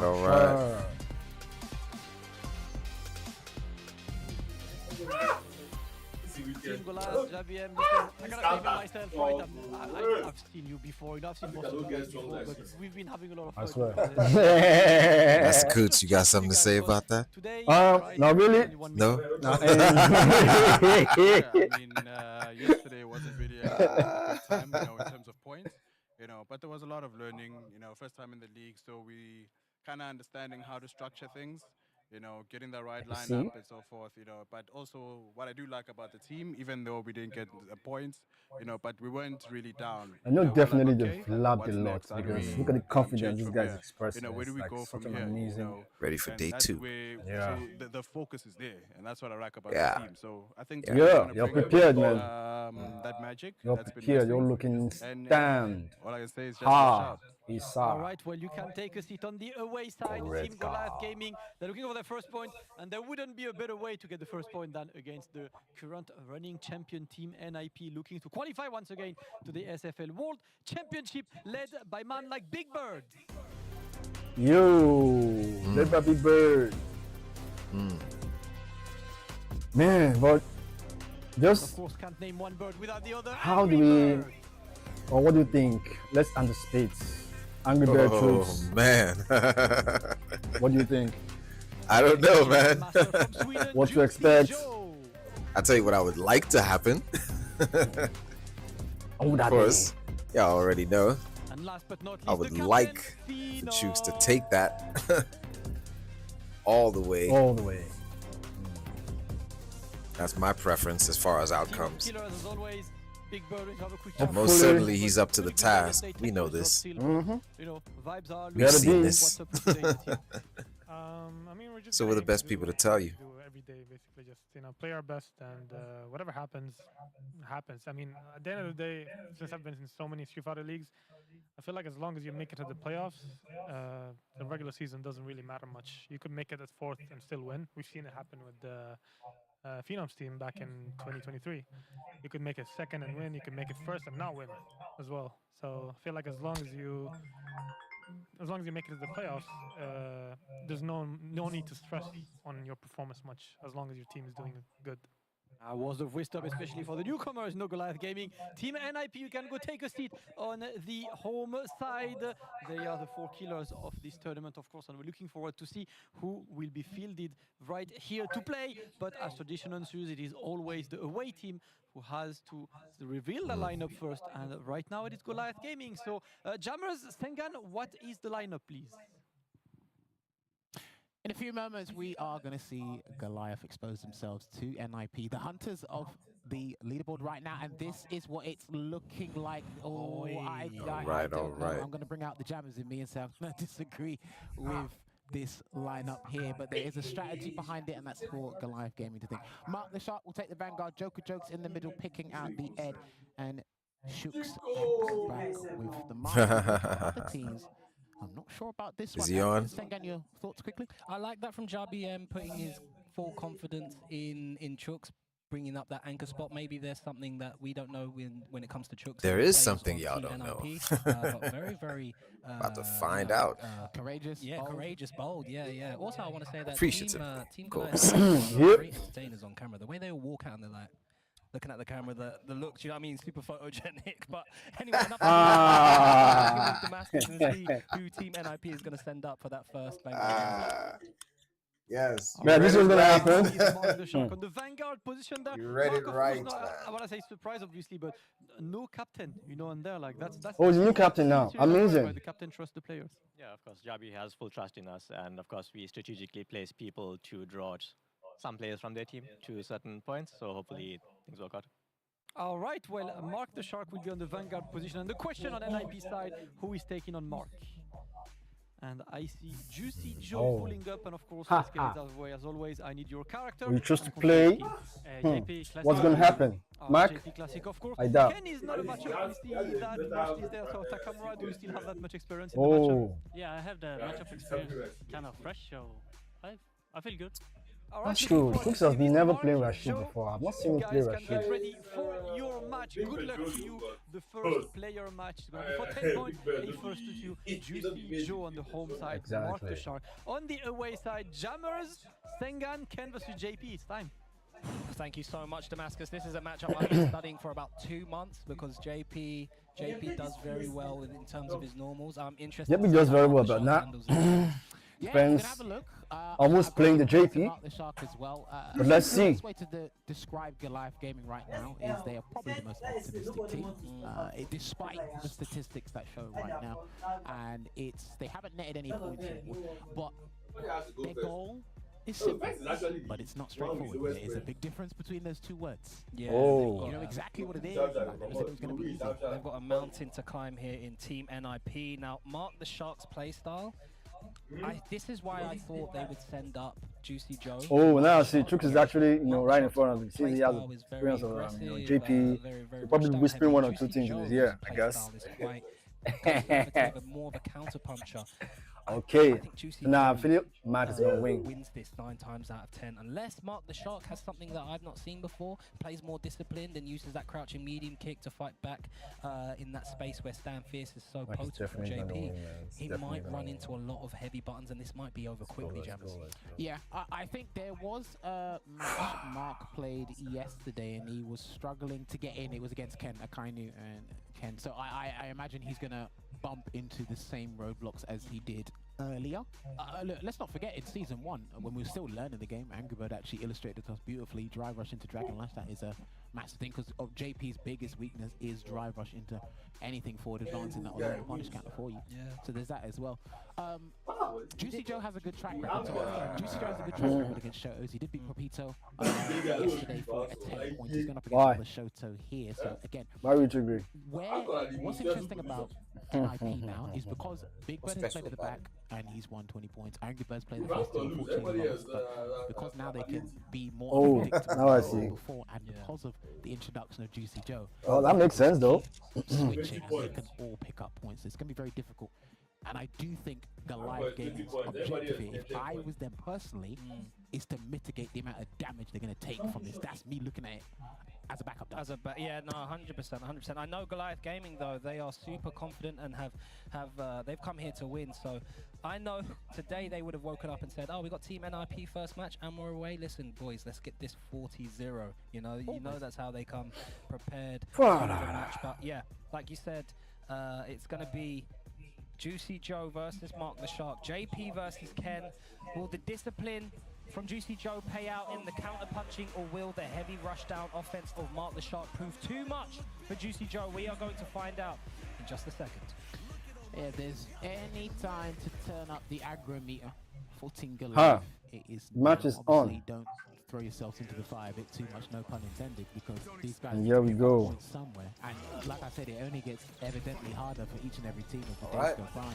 Woody opens up with a perfect carry into the down forward heavy punch there for Joe. Then event started. Nice tap back from crouching medium punch. The mind games already are happening behind these ghosts. Juicy Joe tries to call it out with a fake ghost. Mark the Shark using that crouching medium kick I mentioned earlier. Dude, he's ready. He's got 2 perfect parries from the 5 was Mark is sent out already. Good pick up for Juicy Joe. Drive rush behind. Goes unchecked. That's a good trade there with the crouching medium punch. And I love the way Joe utilizes crouching medium punch in several different situations. He's one of the world's best JP players with it. 100% Jammers. I completely agree. Mark the Shark trying to get his drive meter. Nice spacing on block. Nice. Amnesia. Oh. Okay, that was smart. I think he could have snuck in a grab there, but played it safe, Joe. Almost got perfect parry. I think it's the wrong version. This guy's prepared for this. Yes. Punish counter, crouch and medium kick. The back dash comes out. Nice, he's gone. He's going to be able to. He had it level 2. But it doesn't matter. Mark the He's going yes. Okay. +1 crouching medium kick. Caught Juicy No, nothing doesn't matter now because he won the first round. He's not used to seeing this look. He's done that yesterday in one of his games. Man is going to win this and definitely going to come out safe from this. And then did something else. No. But like you said, it's worked out. It's been beneficial. And Juicy Joe keeps drive rushing here on trades. I wonder if Mark the Sharks will pick up on that. There you go, goes into the strike ball there, and he's going to get hit by the departure if he's not careful. Nice! Nice! That was amazing. Well timed, like. Parry. Hey! Good blocks there from Joe. Still has over the 3. Overheard this guy, Joe. He's going to wait for that drive gauge to build up maximum as possible. Departure on screen. And now Juicy Joe sending out the actual ghost, no longer fainting. Try to check. Nice. And Mark the Shark is in. He's got something. It's such a calculative game. And Juicy Joe's going to be able to kill. Level 1. Level 1 super R1 coming out, and he had to exhaust everything in the resource tank to close out that round. Slowly but surely, I think you've identified this as well, Stenga, and it's the way Mark's approaching and getting clean hits now and converting properly. It's starting to scare Joe. Yeah, rushing. No drive rush on trade this time from Juicy Joe. Does the forward medium punch, the -6. He does have level 2, so if he blocks that forward medium punch, he can respond if he's looking for it. But it is a big call out. And how long is it going to be until Juicy Joe gets the activation? Well, the one behind him, I've actually hit really confidence in his gameplay. The way he's walking through the departures and dealing with the trigger and the stalagmites as well. In there, almost unlucky. He's gonna have to burn him out. Chooses not to, because he's still in a good spot to save resources for the next combo. And now oh shit! Sets up the level 2, double high, or does he wait? 1, 2 low. Oh, it's so quick. You have about 2 frames to block that jabbers. And Juicy Joe's gonna take this first round, this first play, a battle, should I say? Whoops! And NIP looking good. Come on.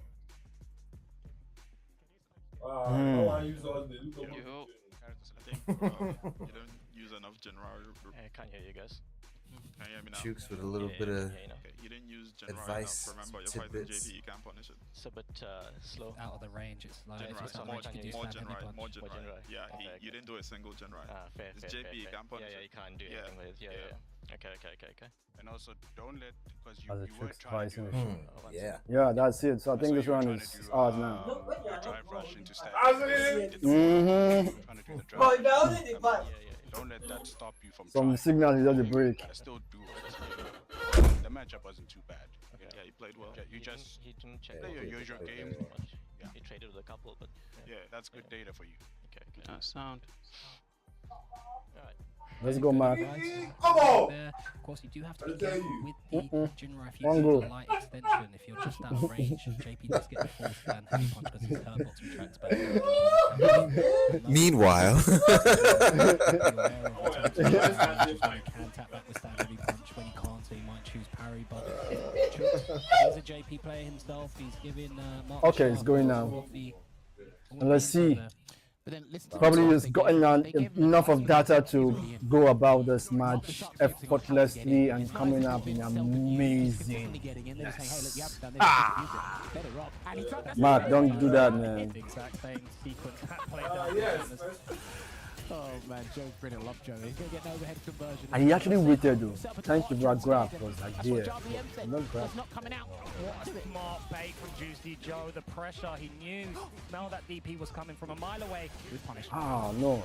He actually caught a That's perfect in the first instance. You saw the counter hit. He's going to be able to kill with the level 1 here and move on to player match point. Juicy Joe with a perfect, looking really comfortable. You see the head nods now and Mark the Shark. What a gas win. The JB in the crease to rising. Ha! Come on. Looking at Ken, Mac. Battle match point here for Juicy Joe. Perfect parry. They did say try and abuse it, but it doesn't mean the guys aren't going to be ready and try and parry it. And because Joe's in it. Or could it be they've not really had the matchup with this guy before? So they really don't know. JP here. He gets the screen. Stand heavy punch feint.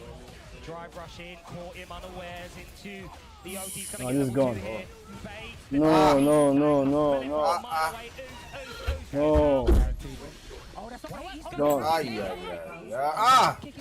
There we go. Don't get hit by spike. Don't get hit by spike. Plus. He's going to try and get Let his the comeback begin. Drive meter back. Wow. A counter hit conversion. He misses up the Jinrai. 1, 2. Keeping it going. Follow through. Pressurize. Crack him open. There we go. Mark the Shark going in for the kill. He's going for the kill. Oh. Still maintaining. Hold your. Probably start. Oh. And it was the wrong jab. The crouch jab came out instead of a standing jab. To Juicy Joe, it was looking so secure. God, the angry is laughing, man. Huh? He managed to compose himself, and it was that once he got the drive reversal and he put up the OD departure and Mark was forced to for this game. That's what really settled it back down for Juicy Joe there. That was nice though. He managed to come back quite a ways before. But I feel it was kind of, no, he pinna. He just done he tried. He definitely tried. If he comes back, and he was coming back. But see how quickly Mark does. splurged his meter when he was fully replenished as well. And it's like, whoa, okay, you're willing to do that. Like, put all the marbles on the table. Yeah. Well, he did need something. As I don't blast one of each.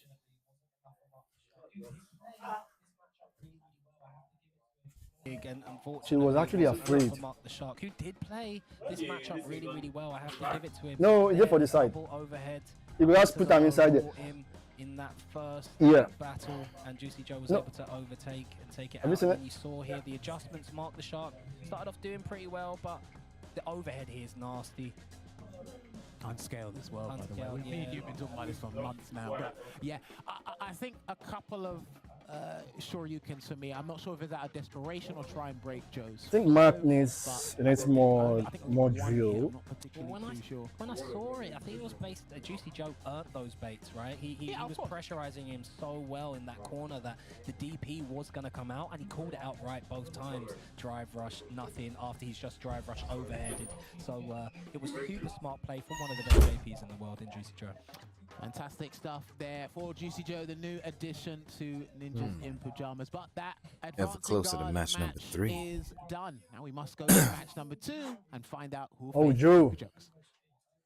I think Joe is going to take this one out. For match number 2, Joker, we've talked. You've said that you're pretty much a hybrid, main between Cammy and Ed. There is no preference for you, right? You pick the character you want depending on the situation.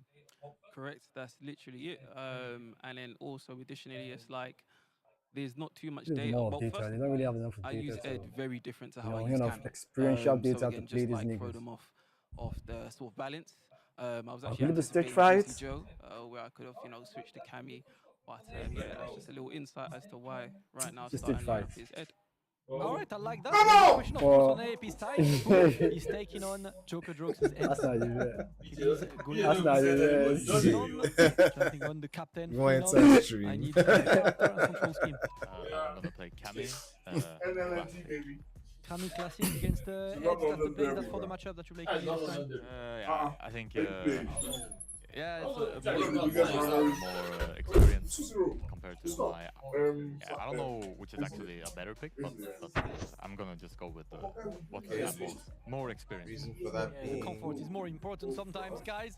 You can get ready for that second match. It is going to be Joker Jokes versus Phenom for the second match. Joker Jokes looking to get the first point for his team. But of course, the captain is here to stop them. So, Jammers, Sengan, take it away. What, the monitor? He's good at prediction. And what switch to what? Here's what I theorize. You hear that? Yes. Tell the truth. Don't lie now. On camera. He's well up in the back. Okay. Listening. You have the LAN cable connected. And Phenom's reason actually kind Connected of already. that backs up pretty well. You've got to get in I'm watching line it, I know. 4 other players from loads of different regions that all have different experiences, different matchup practices that you might not necessarily. Why can't you select it? You can select it now. You have got Phenom. Why not? It's not Mark now. I thought NIP It's would Linux, take down Linux. against Joker Jokes. I thought Joker Jokes would pick the Ed as well. So we're used to seeing Phenom be very comfortable in neutral with the punch counter hit conversions and stuff like that. He's got a little bit more of a mountain to climb here in terms of normal space because Ed covers so much beautiful range. However, Ed has a longer startup on his DPs. He's only got the 9-frame DP, I believe is the light DP, right, for the anti-air. 10-frame DP, yeah, thank you very much. And Joker Jokes isn't on modern. We've seen New Tachikana commentaries for like we. for that reason. So I look to see Phenom maybe abusing the jumps here a little bit. Now, of course, Joker Jokes plays Cammy as well, so maybe Joker knows what type of gameplay Phenom might be coming at you with. There's Mike. There's a mic here. For me, like you and I played Joker over the last couple of months. He played way more than I have. And I've just been switching characters, so I can't decide. And that's the reason why I'm saying this. It's a thing where he's significantly improved, but it's like as he tries to move closer to the pros are running away. In terms of their level. So where they were kind of like maybe 2 or 3 months ago, he's here keeping up with the meta mentally, but they're over there because remember, if there's one thing that lets Joker down, If he's back, okay. So wait. Audio is still. Let's see how. Should we spread out a bit? Friends, come and sit down now.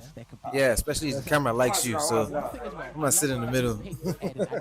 There's a space here and it says your ass is on it. If you cannot do that decent combo, put him down. Joker can and Joker can. Because at first I was worried. Yeah. Then when I played him, I I said, I can think. do it. Joker. Joker can do it on the biggest Joke. stages though against the Titan and Phenom. Give us that thing that Ed It's going to does. be interesting. Is Joker ready for Phenom's Cammy? We're about to find out right now. now, and straight away, Phenom starts with a jump. Wasn't completely ready for it. 5 seconds into the match there. And again, I like the movement and the elusiveness there from Joker, but Phenom, he can match the spacing perfectly. This is where he's most comfortable with our nimble British espionage. Ooh. Nice. Got clipped again. Come forward. Got to deal with the throw now. That's how I deal with it, mate. No DDP, get off me, says Joker Jokes, but he's still stuck in this corner. Now the forward heavy punch is right at the right space. Punish that. Is he afraid of what? Why is he afraid? Why is he afraid? Why is he afraid? Joker. You're a Joker. You can do the Joker style, you know. Do the shimmy. Do the... Normally everyone's Come ready on. for standing kick, but he's playing further away for the crouching heavy kick. Anything you want to do after that, Phenom will jump in, and you're probably not ready for the anti. Yeah, and also the forward heavy punch from Joker. We saw him with punish that before as well, right? And ready for the surprise dash is Phenom. Peppering up Joker here. Nice back dash from Joker Jokes. Trying to relieve some pressure. The delay tech was there for Phenom. He's still stuck in this corner. Jammers. Okay, you saw the drive rush cancel there from Joker, and already back in the spot, so he's probably going to look to activate Psycho Cannon if he gets the chance here, Joker, but Spyro stops him in his tracks. What kind of move is this? Level 2. It's the quick one, so he's going to be 1-2, DP. Oh, He does an extension. Tries to reset maybe to keep it on screen. I like the thought attempt, but while your health is down so much, Phenom just absolutely takes that back. And Joker reeling his head back as Phenom confidently takes that first battle. Why are these people just giving us this? Absolutely nothing. Okay, fair enough. It's kind of... Yeah, it's not that different though. Yeah, really similar, but he seems to be a bit active on defense. So he's not active on neutral, but like he seems to be teching, DPing. Yeah. What does taking people even mean, sir? Amazing.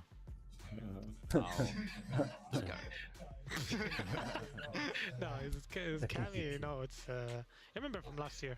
Yeah, I remember, but we'll see. Yeah, maybe he plays same, maybe different. Bit hooligan heavy, especially on the resets. Like he will reset hooligan. Just keep your eye open on that. They know. I'll do my best as always. Oh, you'll be good. Just play your game. And also the stuff that we were practicing and playing upstairs. Don't forget to test his reactions with those as well. Yeah, You got it, man. Appreciate. Listen, Team NIP are Taking a deep breath in, taking out. They said, nah, this is, we've seen this. He's doing exactly what I think they watched the UK World Warrior and were paying attention to how he played against Broski. 100%. I think Joker Jukes is overthinking so many and actually his last year because, trust me, there's still some normals that he does. It is like, yo, we are the CEOs of Oh, he switched to camera. Do you know what I mean? It's night and day. He wasn't More specific. Others are like, we just play your game. The others are talking about specific scenarios, right? So you see that they've come in and they've done their homework. Can't be scared of one. He's going with a carry mirror here. Space diving. And they, even Big Bo mentioned it, because people know about switch to camera. his setups and how ambiguous they can be, so they are preparing for that. But he's already low on drive gauge here, Senga. And a slight micro delay on that throw. You don't get drive rush afterwards.